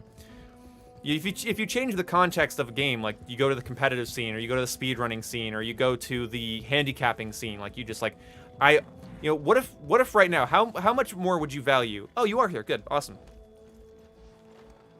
So here we go. So how would you guys respect my free aim gameplay if I did free aim gameplay? So I'm doing free aim. Can I holster this? Or no, I guess I can't. Okay, well let's pretend I can holster this. I don't have an outfit with only one holster. So then we're gonna only play in first person. Okay, we're gonna only play in first person, and we're gonna play with our radar off. No horse. Only one handgun is allowed to be used. Would you value my gameplay more like that? No, my point wasn't that. Well, people that use auto aim might be defending their ego if they are the type of okay, so this is where you missed. This is where you missed out. And I don't mean that rudely. I think you missed what I meant. Okay, what I meant, and this will put this all to rest, and then everybody watching the stream, we can move on to other topics. Okay, so we can move on to other topics. Let me make this very, very clear. Okay, if you are the type of person who believes that using auto aim makes you feel badass. So because you're not missing, you feel badass, then I think you might be defending your ego, because you would be a very, very rare, it's a very rare person who gets genuine satisfaction from less effort and less learning. Not talking about competitive, not talking about speedrunning, not talking about wagon deliveries. Like, I could talk about every specific thing, but all my videos would be 45 fucking minutes long. But if you're that person, you might be defending a part of your ego. And I even phrased it that way, that you might be defending your ego. You might be. I don't know. That's the point of having a topic or a thought experiment, is that you don't know, and you don't have to know. Why would you have to know everything? You don't. There's no way for me to know every possible thing. The end of that video that I made said, go with God, play however you want, don't compare yourself to others, goodbye. I don't mind. It's just, but the topic's point is to make you think, not make you self-conscious, which is the other thing I was talking about. To be self-conscious, be like, well, no, I take a lot of skill. Everything I do takes a lot of skill. Don't tell me that it doesn't. Well, like that, I don't care what you do. I seriously mean that. I don't care how you play. But the topic was to explore whether or not we protect ourselves, we protect our egos versus building them. I have a little bit, so let me explain to you why I play video games. That'd be a fun topic. Jonesy Wales first. Jonesy Wales first. I loved the movie Jonesy Wales because it's the type of movie where the protagonist is not perfect. He's kind of an asshole, and it makes it feel very grounded and based in reality. I didn't feel like I was watching Clint Eastwood movie star, even though he's really badass in the movie. I felt like I was watching a person. He didn't have those desirable hero traits. In fact, he was not very kind to his companions and not even kind to the dog. And that's why I liked him, is that the movie wasn't like, learn to be the best person you can and everyone will love you and whatever, A lot of Clint Eastwood movies are like this, where it's like, we're gonna go save a town. I'm gonna go take down these people that are causing pain. I'm gonna get revenge on the people that killed my family. And it's not about being the perfect, ideal man. It's about self-implied responsibility and self-inflicted sacrifice. So that's what I like about Clint Eastwood movies in general. But that's reflected in Unforgiven, Jonesy Wales, and the Dollars trilogy. There you go. I absolutely think that. So there you go. There you go. I absolutely adore that movie because it doesn't say you have to be a perfect, defenseless little baby that everybody loves. You can be an asshole, but then but everybody respects Jonesy because he's not really abusing anybody, but he's just not very nice.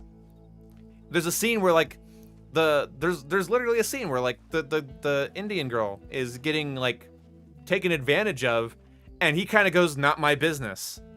Like that's I was thinking like, God, it'd be so cathartic for him to kill these people, but that's not who he is. He's not a hero who goes in and tells the audience, hey, look how awesome I am, don't you love me? I don't love Jonesy Wales. I like that there's a movie about a guy with self-inflicted responsibility and self-inflicted discipline who does become a little bit more human by the end of the movie. I think that's a very cool story. There you go. I wanted to say that earlier. That was been the tip of my after everything I just said, that was on the tip of my tongue the entire time I was talking.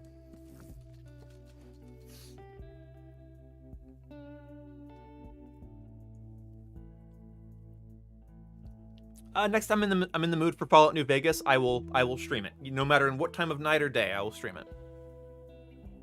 So anyway. But somebody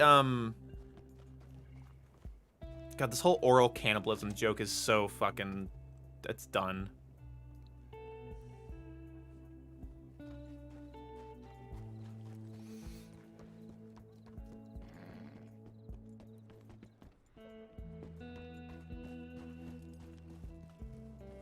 Yeah, flaws are being underused in storytelling. Yeah, every character is perfect and marketable. And, like, apparently Quentin Tarantino was talking about that on the Joe Rogan podcast.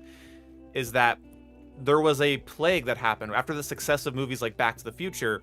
After the 80s, every character on TV or in a movie had to be so lovable and so marketable that it's almost nauseating. So we can just keep doing sequels and stuff. Whereas like nobody really wants to watch another Jonesy Wales movie. It's a singular, tied up story, and that's something that's kind of hard for people to understand now, I think.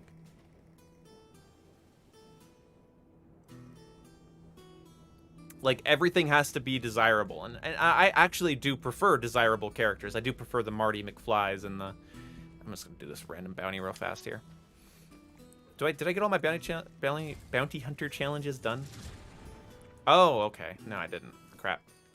Well, whatever. Balls debate? No.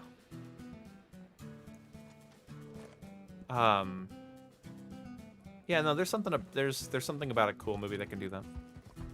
Every character's becoming Mario. Yeah, to some degree, that's kind of true. Like, I get the desire of wanting to make a character that people attempt to emulate and create stories out of over and over again. I get the purpose behind that maneuver. Like, I get the purpose behind that maneuver. Because obviously, if you have a likable character, people will likely like the movie. People will likely, go watch a sequel and buy merchandise. People will likely fantasize about that character, and that's very cool to them. And I get that. I'm not saying making a desirable character is a bad thing, but I like when a movie will make a story about a character that you're more interested in his mission than him or her. Like you're following their path and not so much becoming a sycophant of how they're designed.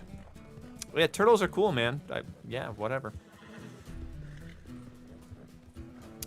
I like to be challenged when experiencing stories. I prefer more complex characters. Complex characters are good. I think I do prefer cathartic characters. Again, like I like a character that's cathartic to watch on screen, for sure. And when a character is kind of like, it's a little frustrating when you watch somebody that's maybe not cathartic to watch, because like, why aren't you doing the thing? God, I wish you would do that thing, and I wish you'd kill that person, and I wish you'd stop this, and I wish you'd do that. But a character, but it's like, I think it was really funny to watch, because I think BuzzFeed is made out a bunch of BuzzFeed as an article, as a news thing, which is a loose term for God's sake, is entirely based in, well, absolutely the opposite of being based, but there's like pop Marxism, pop deconstructionalism, pop liberalism garbage that I actually hate. And one of the things that BuzzFeed had a little panic attack over, I think it was last year or the year before, was they couldn't wrap their head around the fact that Jim Halpert from The Office isn't a perfect...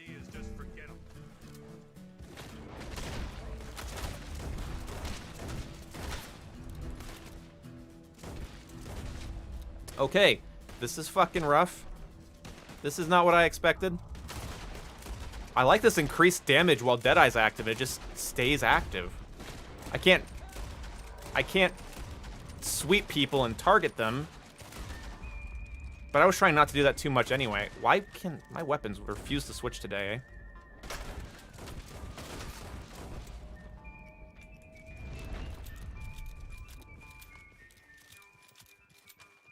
Come on, Beans. Let's get up here.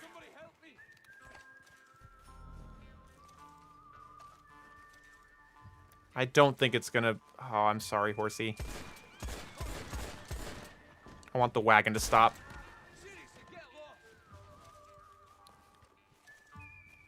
I'm so sorry to kill that horse on stream. Hey, level 120, not bad. Hey, hey, hey, hey, hey, hey.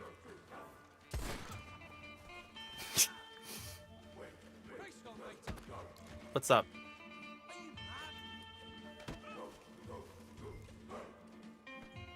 Whew. Not too bad, right? Horse herder. The excessive bullet spread and lack of recoil has always bothered me. Yeah, Bloom as a replacement for recoil is a little annoying, but I kind of like the Bloom, forgive me. I know that's a hot take, but I like it. I like how it kind of... It's very real. Like, I think Rockstar was trying to force you to play like an old-fashioned gunslinger where you, like, line up your shot and pop. And you don't just, like, spray into people. I kind of like that. But I wouldn't mind if they reduced Bloom by, like, 20% for sure. Make guns a little bit more consistent. Debate a controversial... I don't think people want to hear me argue. Like, I feel like 50% of my viewer base, 50% of you guys watching the stream right now, would rather I don't talk about something controversial and argumentative. And maybe the other half's like, come on, Boom, this is just a video game. I want to hear your brain. It's like, oh, shucks, but maybe that's not the best thing. The song is called Escape on a Horse, is it? It might be.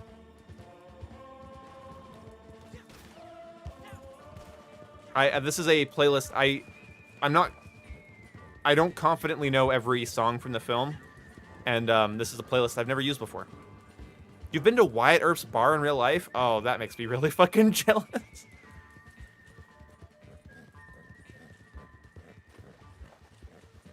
But to talk about...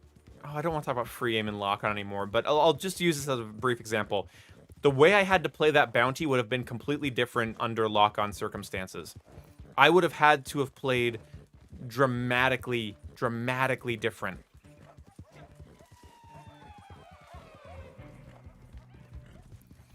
Like, dramatically different. If I...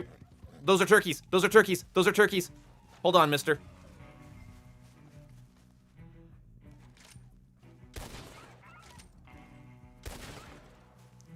Oh, hell yeah. Thank you so much for the $10, Poise Killer. Crap, where'd the other turkey go? Turkey, turkey, turkey. That's a squirrel. I don't want to track the squirrel. Batman's character arc in Arkham Knight is a good example of imperfect character. Yes. He uses Gordon's daughter to his advantage and does not realize he is putting her in danger. Yes. In the end, it matters. Yes, exactly. I think the Arkham games are actually really good at... Like, I think they're my favorite Batman stories. They're absolutely my favorite Batman stories is the Arkham games because they nail... Also, I like video games more than comics, so I imagine there's comics that might be better than the games, but I really appreciate the games because they give me it's a nice look into Batman that isn't just, I am a super badass. He's very human. There we go, 3 turkey skinned. Please do some griefing? I don't know, man. I'm trying to level up ability cards. It's kind of hard without good ability cards to go grief real players. But thank you so much for the $10, Poise Killer. Really appreciate you, buddy. You've donated a lot tonight. My God, this is a weird. I didn't think I'd have another dono stream. This is crazy. But to follow my train of thought from earlier, and to talk about characters too. But just to finish my thought, because of free aim, I have to approach, like, NPCs are actually kind of scary. and I like that. They're obviously not as scary as a real player, but they're more frightening. I can be overwhelmed a lot easier. I can be taken down a lot easier, and I like that sort of feeling of nakedness when I go up against them. Like I'm not an immovable lock-on machine that can just health tonic up and mow them down. Like I have to work for each kill. So every time I get ambushed or attack a fort, it's exciting for me. Like I can attack hideouts all day and not get bored because it's using like you know, I'm working out my aim. I'm working out each gunfight, and I'm firing and missing and dodging and jumping to cover, and I like it a lot. It's a lot of fun. So anyway. Oh, yeah, this is just the Red Dead Redemption song. I like this one. Very briefly, Matsuki, I was just referencing something that happened on screen. But, yeah, when it comes to, like, characters, I feel like Hollywood does have a problem with making sort of not undesirable characters or imperfect characters, but really just interesting characters. Because I think interesting characters are multiple things at the same time. I don't think the best video game characters or movie characters are the most marketable. But I think what really matters when it comes to a story is I have to respect the responsibility of the character. Like, what are they trying to do? What are they working up against? Like, you know, it's always fun and very... There's a reason that people will line up to go to a movie about Spider-Man all the time and play the Spider-Man games and get so excited about Spider-Man still to this goddamn day. Oh, I got a treasure map. What was that? North Ridgewood? Isn't that kind of where I'm near?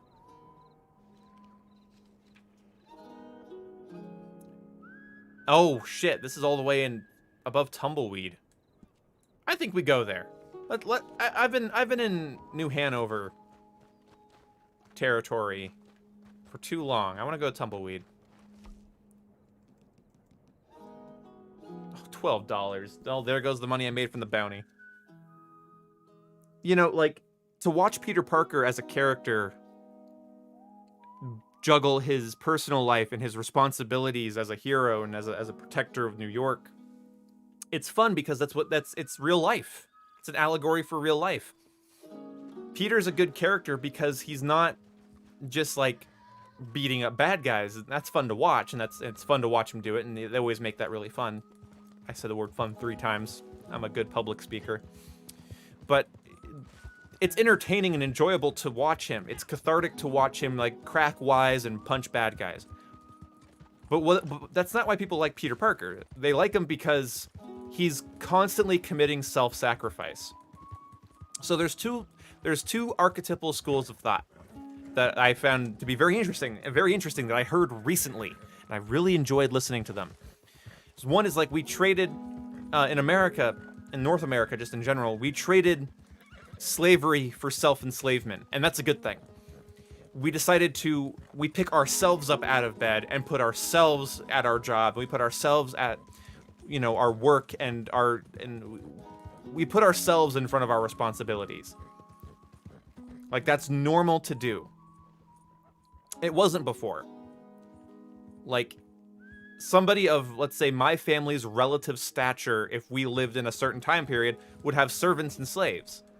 Likely, depending on where we live and depending on certain things, but it was the norm around the world. It wasn't like a racist America thing. I mean, it was based, you know, in the idea that certain people are lesser, so you could argue that's pretty damn descriptive of racism. Hey, whoa, whoa, whoa, whoa, whoa, Puma!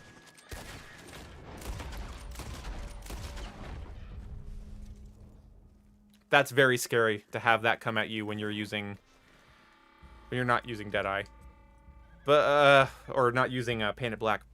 So anyway, we become our own slaves. And so we traded slavery of other people for slavery of ourselves, which is an interesting way to look at that, right? Okay, but then we also traded something else. We traded, so biblical, in biblical times, you could say. I'll just be very general because I don't want to talk outside of what I know. So I'm going to be as vague as my thoughts are. As vague to you guys as my thoughts are to me right now. So we traded sacrifice of animals and people, as we we turned it into self-sacrifice, or maybe the stories of those sacrifices. So the story of like Abraham sacrificing his son, or something along those lines. You know, those biblical stories. We kind of traded that for self-sacrifice. So basically when you are trying to lose weight and you decide I'm not going to eat all of the food I want. Why am I getting so much controller vibration right here?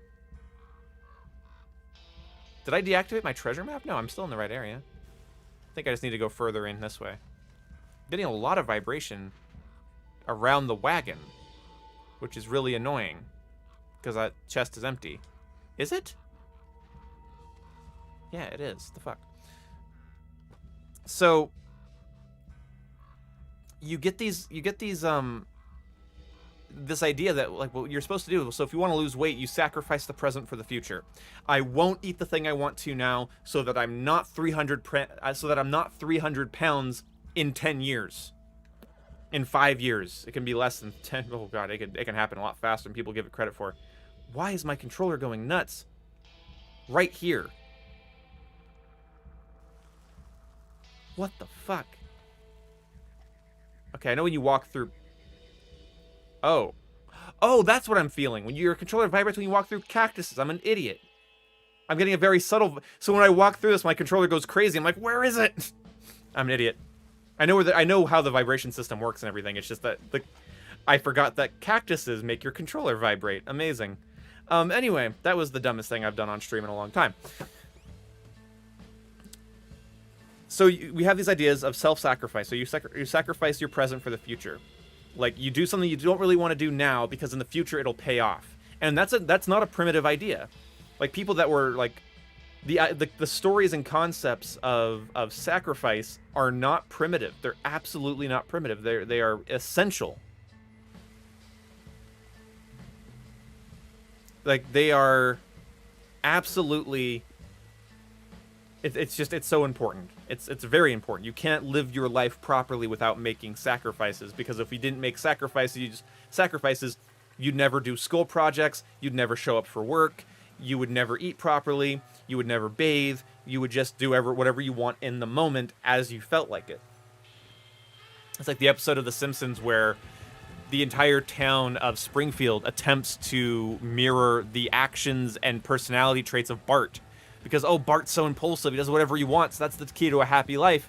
And the town falls apart, like, immediately. Because nobody's sacrificing what they want to do for what needs to be done. So when you watch characters like Peter Parker, or any character that's sacrificing something, and like, Peter Parker does it the best. Because, like, Batman's, yeah, he's a millionaire, and he's sort of brooding, and yes, he makes sacrifices, but they're not the same. Whereas Peter's more like, I want to have a goddamn girlfriend. I want to be able to hang out with my friends. I wish I could spend more time with my Aunt May, with my aunt, and I wish I could focus on school and pursue science. Like, science is a passion of his, and he doesn't even have a chance to learn as much as he would like to because he's constantly getting pulled away. And I think that's very interesting. So I think that's cool to see that. You have to, we value that. And it's like, you might think, well, yeah, boom, of course, characters, good, protagonists always make sacrifices. Yes and no. I think if you looked at all the movies you dislike, a lot of them would, like, a lot of characters and stuff you dislike, they don't make sacrifices. They don't take on their own responsibility. They don't pull themselves up out of their own beds in the morning. And those characters aren't very exciting to watch. Like, I don't really like... So I think that shows like Always Sunny in Philadelphia are pretty funny. But it is actually really hard for me to watch a lot of it in a row because it's like, that's a lot of nihilistic, pessimistic, self-deprecating behavior. And it's just sort of... It's not uplifting to watch at all. It's not cathartic to watch. It's cathartic sometimes when characters do certain things, but the humor comes from, hey, look what it would look like if you were just a horrible narcissist and never change, because that's what all of the characters in Always Sunny are. They're horrible narcissists. They have self-induced ignorance. They never better themselves, and they almost never learn a lesson. Yeah, and relatable sacrifices are good. Relatable goals are good, and I think that's what it's so important about modern storytelling, that we've kind of lost that, like, I think the way Jordan Peterson put it is that we've been fed a diet of freedom and rights and we're getting sick on it. It's like bread and circuses. You just get sick on it. You just get fat on it. Like, oh my god, I can't believe it. I can do whatever I want. I should be able to do whatever I want because of who I am, and that's the most uplifting thing about me. Like, no, like, but when you tell people, but that's the thing is, when you tell people, hey, pick your own sacrifice, pick your own sacrifice, pick your own, make yourself your own servant, but don't be a tyrannical leader. Like, don't be a tyrannical owner of your own servitude, and you'll progress nicely through life, and life can be pleasant, and you can pursue the things you like without being miserable all the time. And that's a really interesting idea. I actually have not seen Shutter Island. I've heard great things about it, but I actually never got around to watching it. What guns would you like to see added to Red Dead Online? I wish I knew the exact name, so I'm going to be a little vague here, but flintlocks. I want a flintlock pistol and an actual, what would you... a musket. I would love to see a musket and a flintlock added.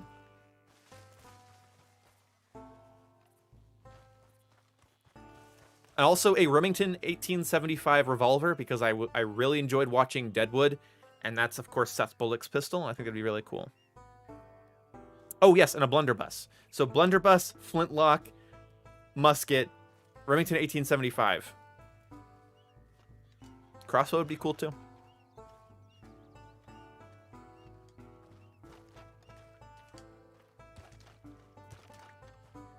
You want a flintlock? Yeah! I want some, yeah, why not? What do you want to see added to Red Dead Online apart from homesteads and farming?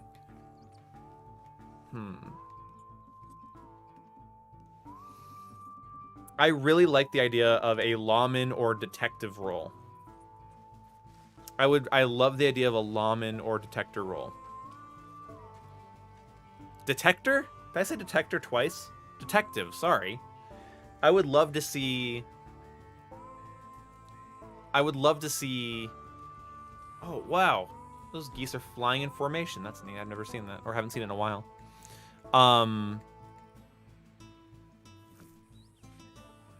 If you could, like, actually track down people, like, throughout different states, and, like, it wouldn't be like a mission with a time limit. It would just be like, hey, if you accept this bounty, you have to look for this person, and then you go to, like, talk to NPCs.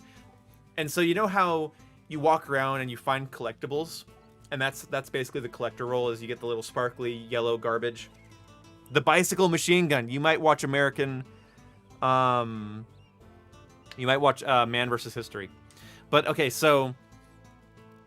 What was I gonna say? So, imagine, like, instead of the collector role, where you see the yellow, glowy, sparkly thing, you would see a red, glowy, sparkly thing instead. And when you walk up to it, it's a clue. And that clue will be like, you know, this person was here, and he traveled north. And then you go north, it's like, okay, that put me in Valentine. I went north, and I ended up in Valentine from this location. And then maybe some person's glowing red, and you can talk to them, and they'll be like, yeah, I saw him. He's over by a waterfall, I think. I think he said he was going to a waterfall. And then you, like, it wouldn't mark it on the map. You would just go to, like, you'd go and look for the waterfalls around Valentine, and the dude will be glowing bright, flashy red, and that's the person you're tracking down. And it would happen, again, it could be any time. I would love that. You would be there at any given time. So it wouldn't have, like, I have 15 minutes to find the person. Like the collector role, it's like a bounty hunt that's way more justice and way more about, like, kind of like solving crimes and looking for clues, and instead of just, he's over here, go get him. Okay, so then also, because bounty hunting was something that, okay, so historically bounty hunting was something that was done by a lot of other people. Like, they weren't done by lawmen a lot of the times. They were done by citizens. A lot of ex-soldiers would do it.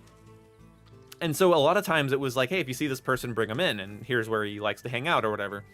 Or this is where, you know, our last known location, whatever that might be. So, yeah, anyone can do that, but a detective, a lawman, a sheriff, a Texas Ranger would go and pursue, like characters across the entirety of this map. So you'd open this map, and maybe you start in Blackwater, and it says go north, and then you find somebody, you find somebody in Strawberry, and somebody in Strawberry says, "Oh, I heard he was going across that big bridge over at Bard's Crossing." And so you go to Bard's Crossing, and maybe below it, there's someone fishing. And you talk to them like, yeah, I saw somebody matching that description. I think they said they were going up to Citadel Rock. And you go to Citadel Rock, and you find a campsite. And you follow the tracks from the campsite, and it leads you to the Heartland oil fields. Boom, there's your man. And that's where you find the guy. That would be sick. I would absolutely adore that. And that could be done at any time. Like, it's just like a collector's item where it's like, this person, I can talk to this person and he'll be here for me at any time. Like a collector item. And maybe that resets every 6 hours, or sorry, every 24 hours. Like where the people that you need to talk to are.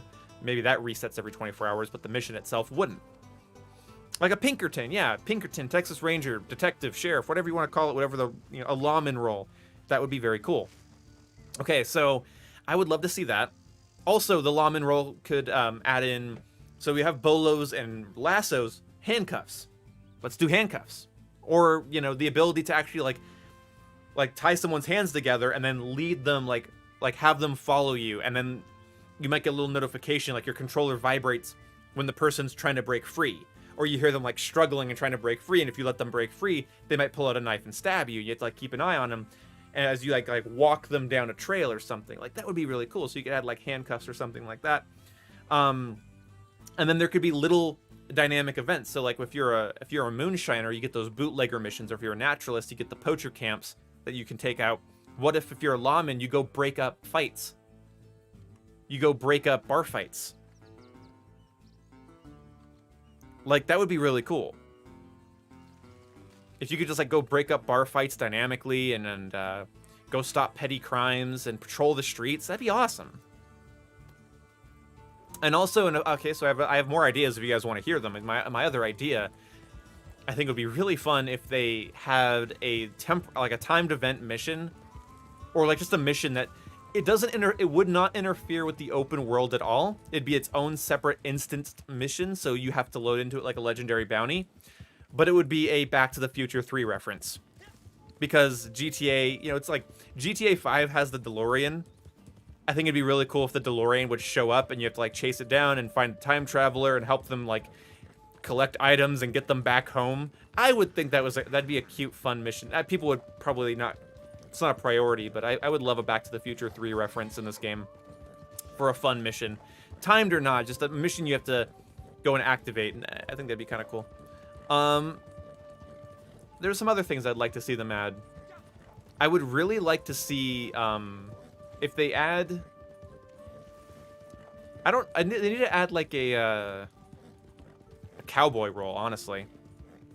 Like, isn't that a bit unrealistic? Yeah, but it would be one mission that you can just ignore or load into. I think it'd be a fun... like, you can have references like that. But, again, I just that was an idea I had because, like, GTA... Clearly, the people at Rockstar are clearly big Back to the Future fans, and I think that'd be kind of fun if they did that. That's just a dumb idea, I know, but I think it'd still be kind of funny. Okay, so moving on from there.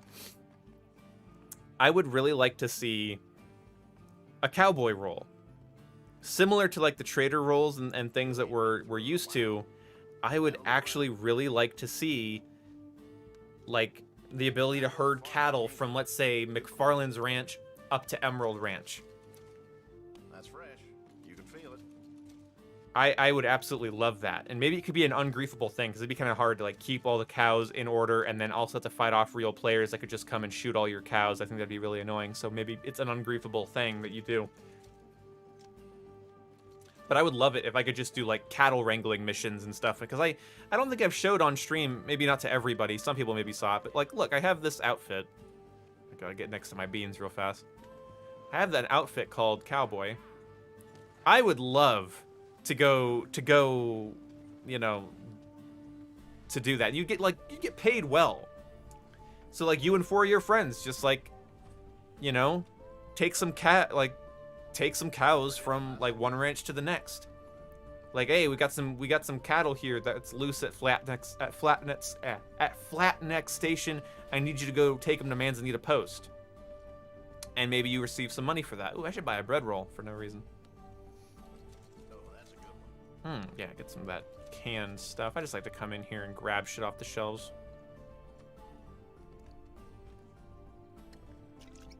That's right, I used Horse Reviver a couple times the other day. I need to get... Oh, I didn't want to spend $4 on oat cakes.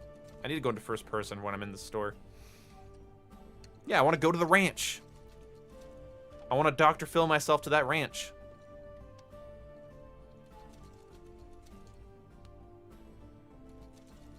I think that'd be pretty cool to be able to actually be a cowboy, because you can be...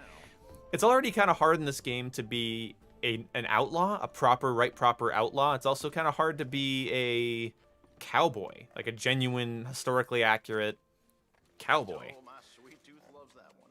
And I think that'd be fun to be able to do that.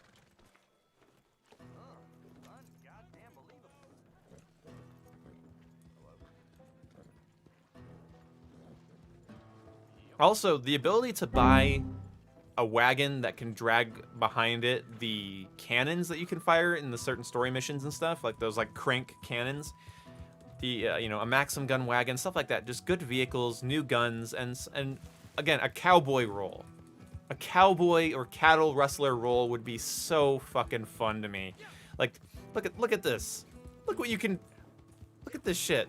Like, that'd be so fun. You bring, you know, a cow is separated from the group, and you go like, hey, I'm gonna go get you, and then you grab the cow and you bring it back to the group, and then like once you enter the like a yellow area around your cows on the map, once you enter that circle, the cow stays in line, and you have to like do that occasionally, maybe like 2 or 3 times. You know, nothing to be too tedious. And instead of like driving a wagon like with the Trader or Moonshiner role, you'd be on a horse like this, just like, come on, boys.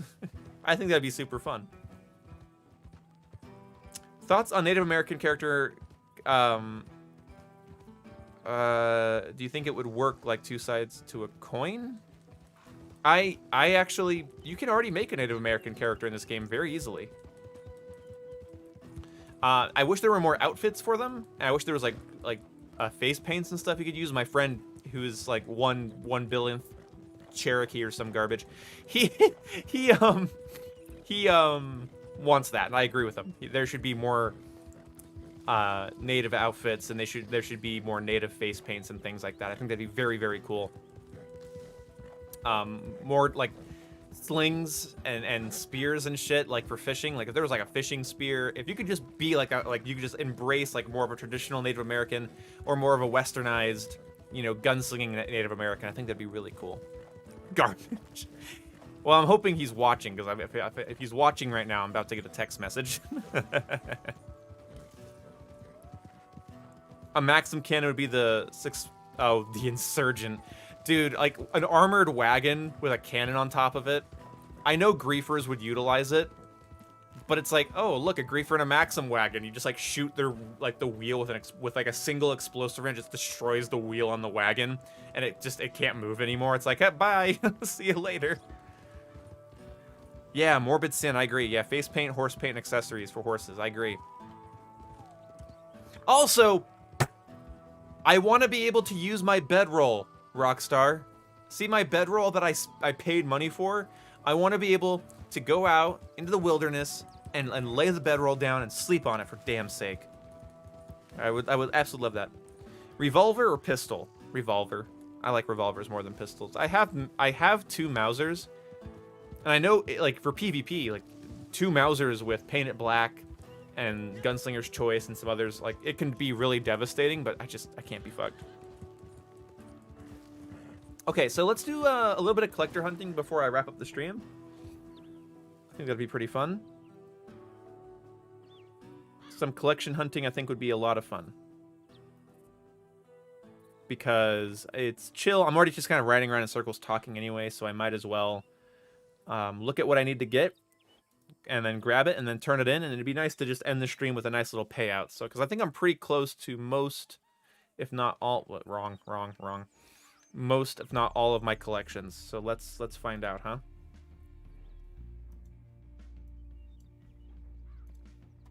So let's open up this map on my other monitor. Okay, so I need one more wildflower. I'm guessing it's going to be the blood flower. No, it's wild rhubarb. Okay.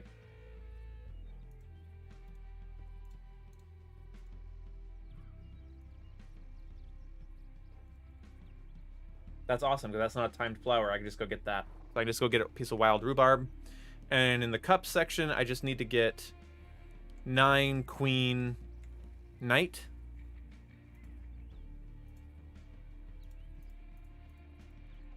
Nine queen and knight.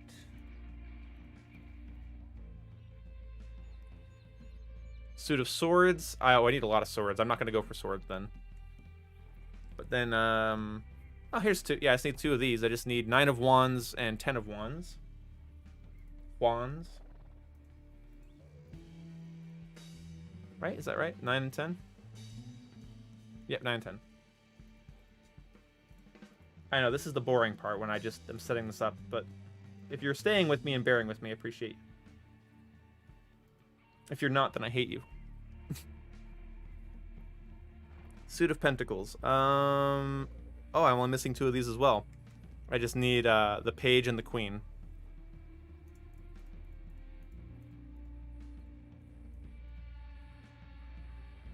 Page and queen, was that right? Yep. Okay, I'm probably not going to get jewelry. I still haven't bought the metal detector because I'm a big cheap bastard. I just need to get Scotch whiskey.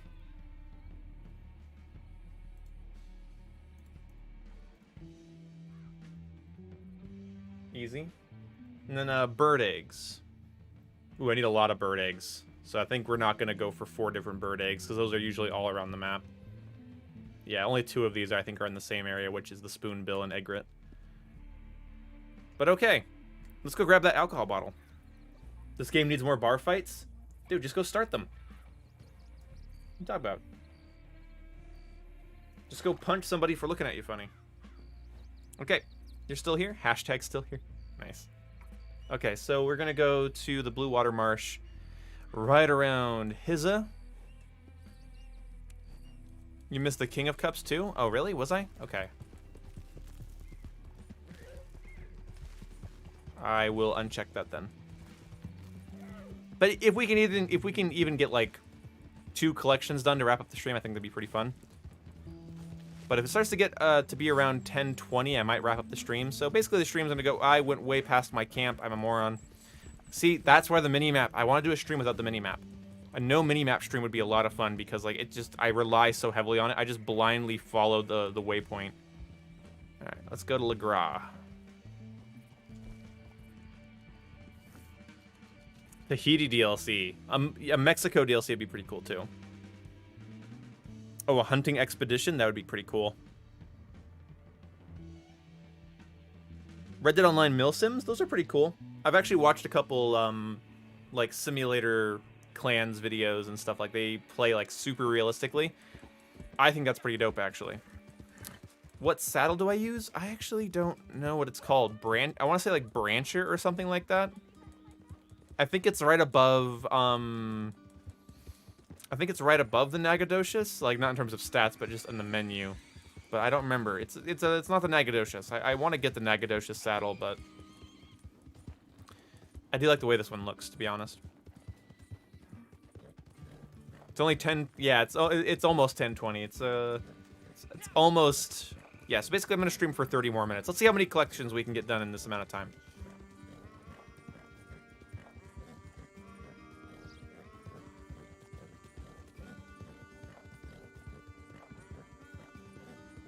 How much money do you have? I am pretty broke right now. I'm at 1,300. And that sucks because I had a lot of money. I had almost 4,000, but the problem is that I spent it. I spent it on like refilling up all my ammo, refilling up all my health cures and everything after I had a pretty long PvP bout with some group of people.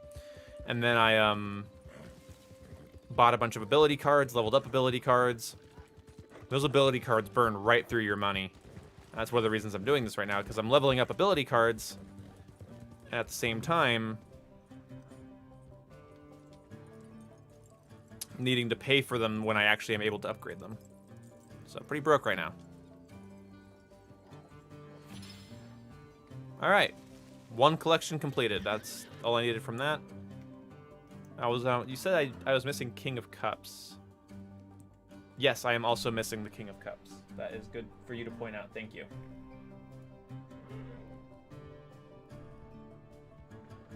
Okay, now where... Okay, so... all, if not... most of those are going to be in Saint Denis. Wow, so there's going to be 3 cards and 2 family heirlooms in Saint Denis, so we're going to go grab all those. And that'll be fun. I mean, I don't know about fun. I imagine this is where a lot of people are going to, like, tune out of the stream because I'm not going to be shooting anything for a minute. But, you know. Do you like John's character in 1 or 2? I like him in both. I think, again, they create a pretty complete arc for him as a person.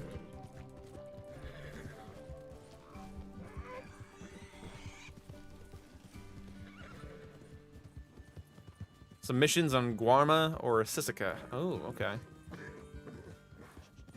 Oh, why is John my favorite character? I think I said it, though, at the time. It's that John feels like a complete character to me. Like I love Arthur to death, and I don't think that Arthur is a bad character at all.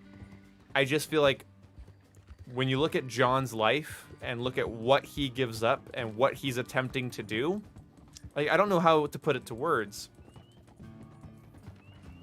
I like that, you know, Arthur's a little bit more educated, and Arthur's a little bit more mature, and Arthur's a little bit more, well, not... Something happened to the horses with the last update. I wasn't moving my analog stick there at all. I was going straight and then making a very subtle turn with my right analog stick. And as soon as my horse gets on a bridge, like, I trip every fucking time I go into Strawberry now. Because, like, and like my friends said the same thing. Like, as soon as we get around certain fences and bridges, our horses just act like retards. I was, like, watching my horse go to the side, and I'm, like, moving him, and it's annoying. But what I'm saying is that I think that John he's down on his luck more, but the reason Arthur appreciates John is that John actually sticks by his family. And that's something that Arthur had, you know, trouble doing. So Arthur appreciates John for basically being, in some cases, a bigger man than he is. Because to take on that level of sacrifice, we were talking about that earlier, you know, take on that level of sacrifice and that level of, like, that level of sacrifice and that level of commitment. I hate that. I have to turn off notifications when I do hunting, because I'm trying to open the map and it opens the thing. But, you know, I feel like Arthur really is in a position, like, from the beginning of Red Dead 2, he's in a position you don't want to be. You don't want to be in. Like, he's dodging certain responsibilities. He's sort of a lapdog to a crazy person. And John's disconnected from the group kind of right off the bat. Like, he's kind of seen as, like, the outcast, and they're kind of annoyed with him, and they're a little embarrassed by him, and he's not as talented as they are, and whatever, in some cases, and so they're a little peeved off by that, and it's pretty perfectly represented by the first time you see him in Red Dead 2. Almost dead and kind of being a bit of a weight on the group. And Abigail's sort of just not into him at all. But there is, I think, in my opinion, there's a lot of value in watching him grow as a character. And even though he's not as good as Arthur in a lot of ways, he makes the right decisions. Like, I don't think that Arthur's any more real or less real than John, but I think John... I don't think to be real means you be an asshole. And I think that, like, not all the time, you know? Honestly, John is a better man than Arthur. And he puts himself in order more times. And Arthur encourages him to do so. Like, Arthur's like, you know, you have a family. You're going to have to raise and protect that family. And Arthur wants John to be a better person than he was, than he is. And I think John lives up to that. Unfortunately, for John, the tragic part of his story, is that the game for him is sort of, to quote New Vegas, rigged from the start. And even though John, you know, I was saying how like Arthur was sort of, you know, lapdog to a crazy person, Arthur knew. Arthur was competent enough to know that Dutch was not what the hell is going on with my character right now? He knows that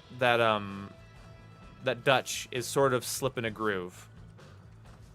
Arthur knew that Dutch was slipping a groove, whereas John didn't realize he was being used until pretty much the very end. Like, he kind of guessed, and of course he was skeptical, but he didn't realize it. And I think that's his fatal mistake, is that I think he's a better man than Arthur, but he's not as clued into the world as Arthur is. I don't know, I think John Marston has some pretty good lines. I mean, Arthur has good lines, but "You eat babies" is like all I can think of when John meets Bigfoot in Red Dead 1. Just, "You eat babies." I don't know. I think I like John. I like listening to John's dialogue because John isn't a learned person. He's a little ignorant. Hi, people. He's a little ignorant. He's a little naive, and that hurts him in the end. But what he prioritizes is so much. It's a desirable trait, what he ends up prioritizing. Favorite state in Red Dead 2 is probably... I really do just like New Austin. You eat babies. It's so good.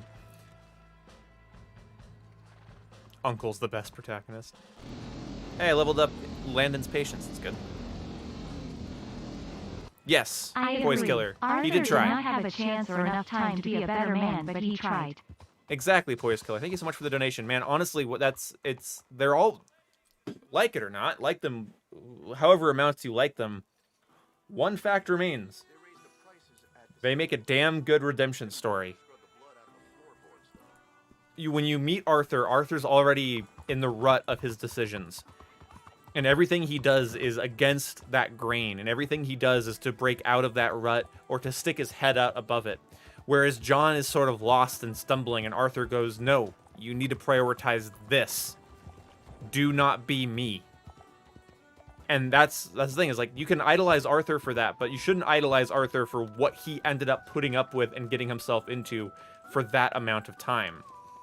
Because a competent person with a head on their shoulders sort of making their own prison and living in it is sort of a bad deal.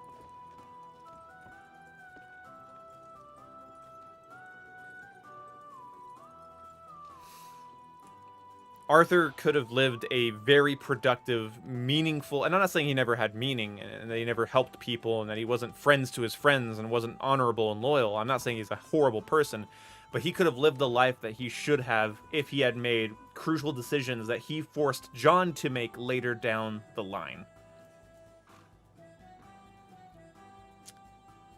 Favorite town in Red Dead Redemption? Or Red Dead Online, at least? I don't know. Favorite town. I love the look of roads because it reminds me of like Walnut Grove from Little House on the Prairie. But I'd have to say probably Blackwater. Yeah, I'd say Blackwater, Roads, and I like Strawberry. I like the areas around Strawberry. John wanted to be a good husband and father by burying his past.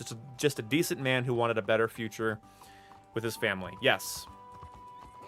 He prioritized the right things. He just wasn't clued in. And that's how John is portrayed in Red Dead 1 and Red Dead 2. Like, and Landon Ricketts paints that picture pretty good.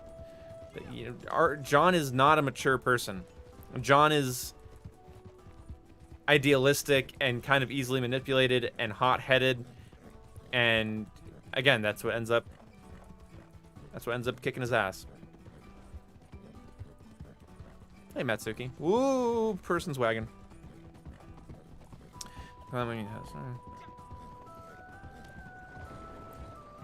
Yeah, Poise Killer, I hear you. Arthur decided too late in his life to change, and that's what makes it a a good yet heartbreaking redemption story. It's a real redemption story.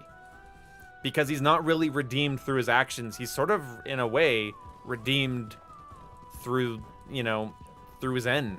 That's how he's redeemed, is what he does at the end. Not really how he changes his life, but... And that's why John's death is so sad. Is because he didn't do anything wrong. Like, yeah, he could have maybe done something different, but he didn't really do anything wrong. He wasn't sitting at the bottom of the pile of all of his decisions. He was just used.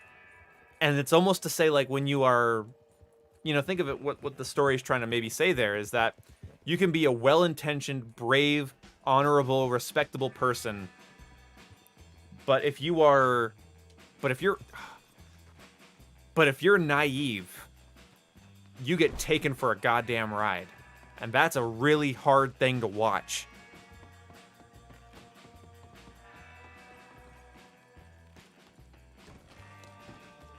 It's really hard to watch that, I think. No, I don't want the Kentucky bourbon. There it is. I don't really need the swords.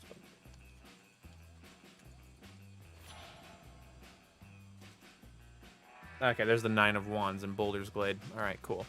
That's what I need. Tombstone, that's a classic.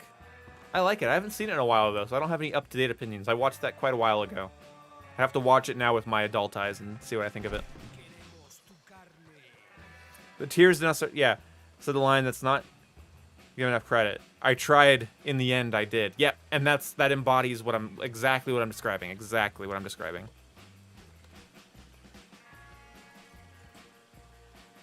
That embodies exactly... Yeah, that's his arc. In the end, he tried. And that's good. And that's his redemption, is what he does at the end of his life. At the end of all of his bad decisions, what he does is... fantastic. And the thing is yeah, but then John just... So imagine that, like, in your real life, like, if you are to be respected as a person, you can't just do the right things. You have to be clued in. You can't just be nice and do what most people would think you should do. Like, I love John, but, like, I give him a lot of credit for being a good father when it's like, wow, I guess my standards are pretty low. That, like, yeah, he actually clued in and tried to take care of his family, but he was still naive enough to be completely taken advantage of in the most dire goddamn way possible, because he lost his life for it. You know, if you can be honorable and you can be virtuous, but if you're ignorant, you'll be taken for a ride.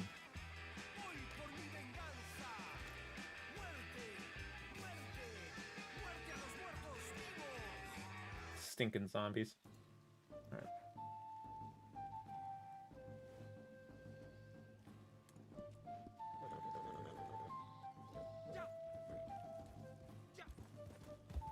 They're tragic characters. It's interesting.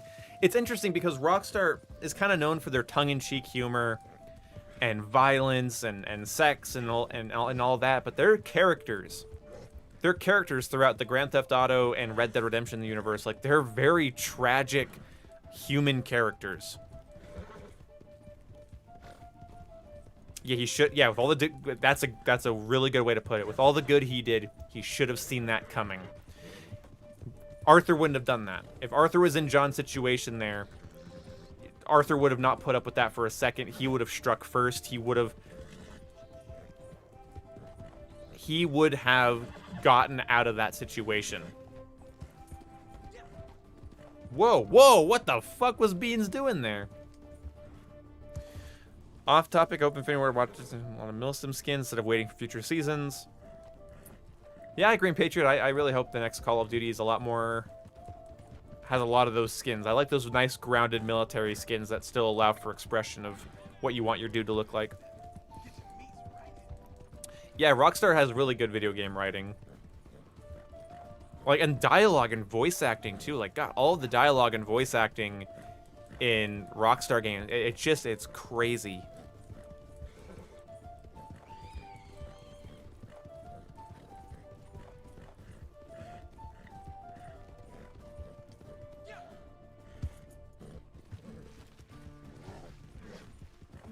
Yeah, or yeah, he would have prevented John's end. I think that's because Arthur, again, he's more competent, but you know, wrong priorities, right amount of competence, and then John's almost the counter opposite.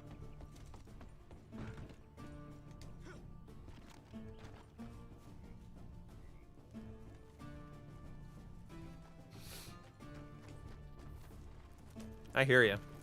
An American, I hear you. Did you know you can go to jail in Red Dead Online? I did know that. I actually sent my friend to jail when we were doing a daily challenge. He thought that was pretty funny.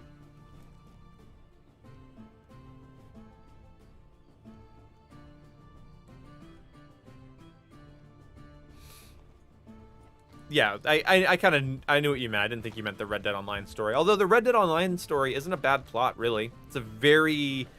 It reminds me of, like, I feel like the Red Dead Online story was just based off of, like, a lot of, like, old Western movies where it's usually, like, somebody killed my husband and we're gonna go take him out, and then we take him out. There you go. And that's all sometimes a movie needs to be. You want to see how the characters prevail over an asshole. I would love a Red Dead TV show, honestly, like based in the story of Red Dead 2 to Red Dead 1. I would absolutely adore that. Maybe because I'm missing Deadwood, because I finished all of Deadwood in like 4 days, and I'm just missing it now. It's a really good show.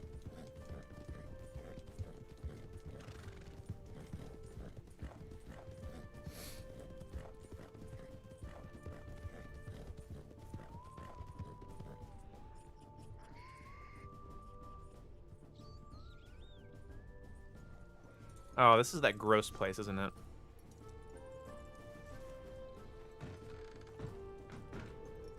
No, not terrible.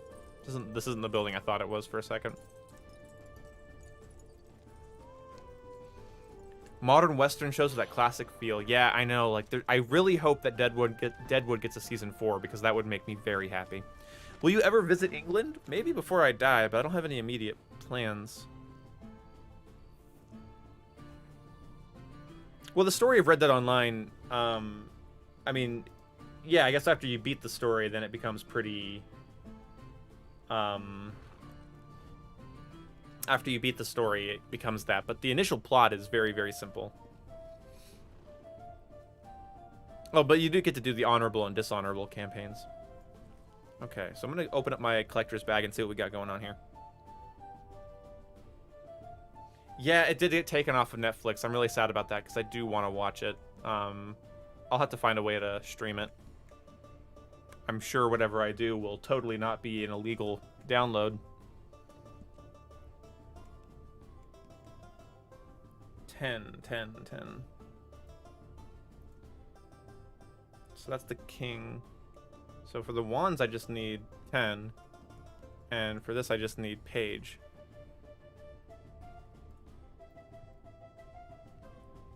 I need to get these swords off my map.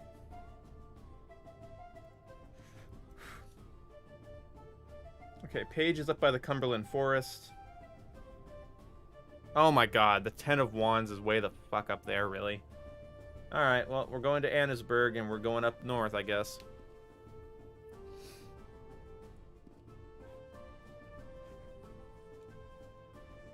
Money or money?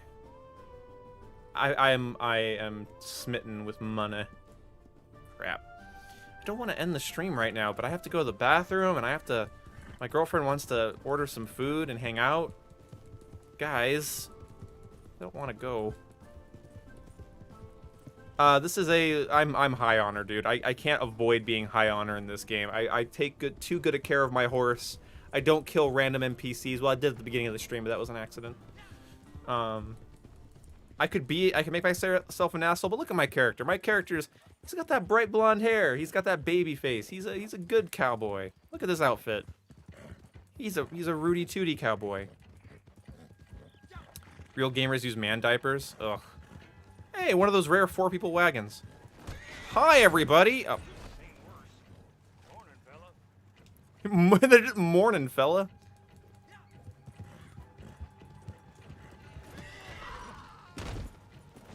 Hey, get out of Oh. Ah! Ah! Let's get out of here, Beans. We made a mistake. No, you can't join me in the shower, guys. Hey, I might stream again tomorrow, though. These streams are really fun, and they're really casual, and I don't... You know, while I'm enjoying Red Dead and you guys are enjoying me enjoying Red Dead, I gotta stream it more. I gotta be on top of it. I want to bore you guys. I want to get to the point where I can bore you guys with my streams instead of making you guys wonder when they're ever gonna happen. Oh, I just let my Deadeye just drain, and I didn't even think about it. God, I'm an idiot. High Honor Man killing a wagon. Well, I killed one guy because he shot it. I only killed the guy that shot at me, and the game counted it as an enemy. So, you know what? I did not kill 3 people. I only killed 1 person. I hit other people, but they're fine. I'm sure they're fine.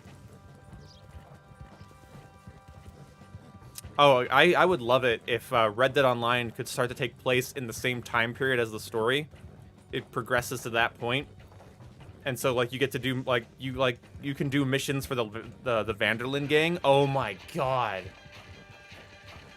That'd be sick. That'd be so sick.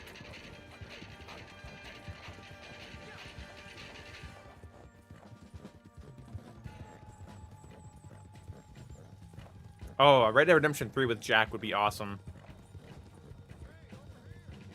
I want to see how the Son of Outlaws would deal with the draft, the World War I draft, and how he would, like, handle himself in a modernizing America. You guys eat supper late? It's not really supper. It's more just like she wants to order, like, a snack off of DoorDash, like something to just snack on and watch. She wants to watch a show with me and eat something, so. Here, tomorrow we'll finish this collection grind. I'll probably go live around the same time, around 7 p.m. That's Mountain Time, 7:30 p.m. Mountain Time. Just aim around that area. I'll tweet about it. I don't think I tweeted tonight that I was going live. I did. I said that I was going to, but I didn't tweet when I did. But I think I'll tweet. I think I'll make sure to tweet it tomorrow. And we'll get that all covered up. Thoughts on Bad Batch? Haven't caught up on it. I'm like 10 episodes behind, and I have very little interest at the moment. Jack would be a war criminal. I don't think he'd be in the war. I think being told what to do would drive him too insane. I think he'd dodge the draft. I think that'd be the opening of the game, almost, would be him dodging that draft and then living in a modernizing America in the countrysides and stuff and having his own adventures there.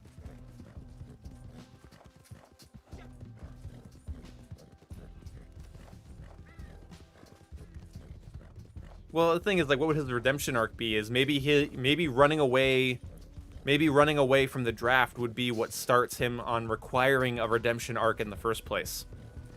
And maybe he feels like he dodged his duty, and maybe he feels like he let down his country. And maybe that would be the plot. It would be like, hey, like, you don't like where the country's going, and you were raised by people that didn't like where the country's going, but it's still your country, and you're gonna live here, and maybe, you know, maybe what you really like doing is dodging responsibility. And it would be, I think Rockstar could tackle that topic, because that's a difficult thing. Like, when does respecting your country and government turn into you just being a lapdog for tyranny? But when is it like a respectable and admirable trait?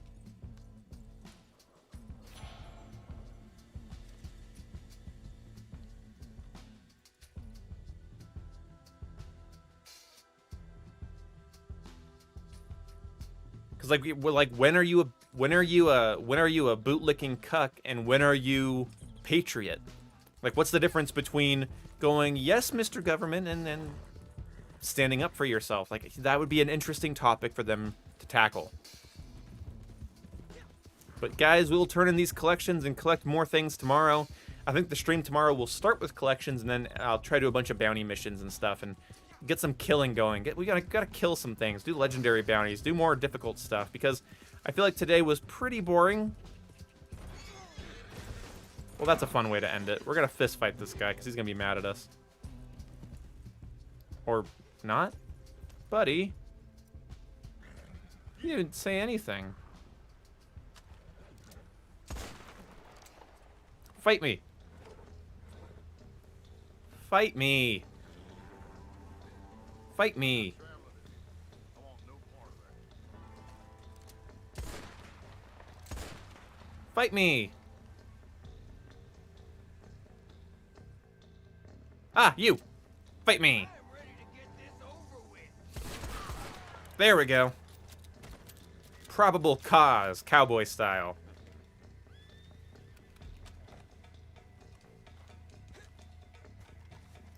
He was pulling out a shotgun. He's in defensive. Yeah. Well, I don't know if you guys heard him. I don't think my game audio is that loud because I don't want gunshots to go over the top of my voice all the time. But he just said, "I have a family. I don't want to get caught up in this." Oh my God, we made $155 motherfucking dollars tonight. Holy God, people. What is wrong with all of you? Well, we're gonna wrap up. Well, not Xbox accessories. We're going to wrap up this, and we're going to do a quick donation rundown. Because I got to pee really bad, guys. I'm sorry. I hate to say it, but it's happening. It's me, Poise Killer. Thank you for all your donations tonight. That's amazing, man. You donated so much money. Same to Gamerboy Bathwater, and Spartacus, and the Texas Man, and Oxygen. And there was somebody else that went by the name of, I don't remember what it was. It was Delusion or something like that. I don't know why it's not on the page here, but I remember they did it.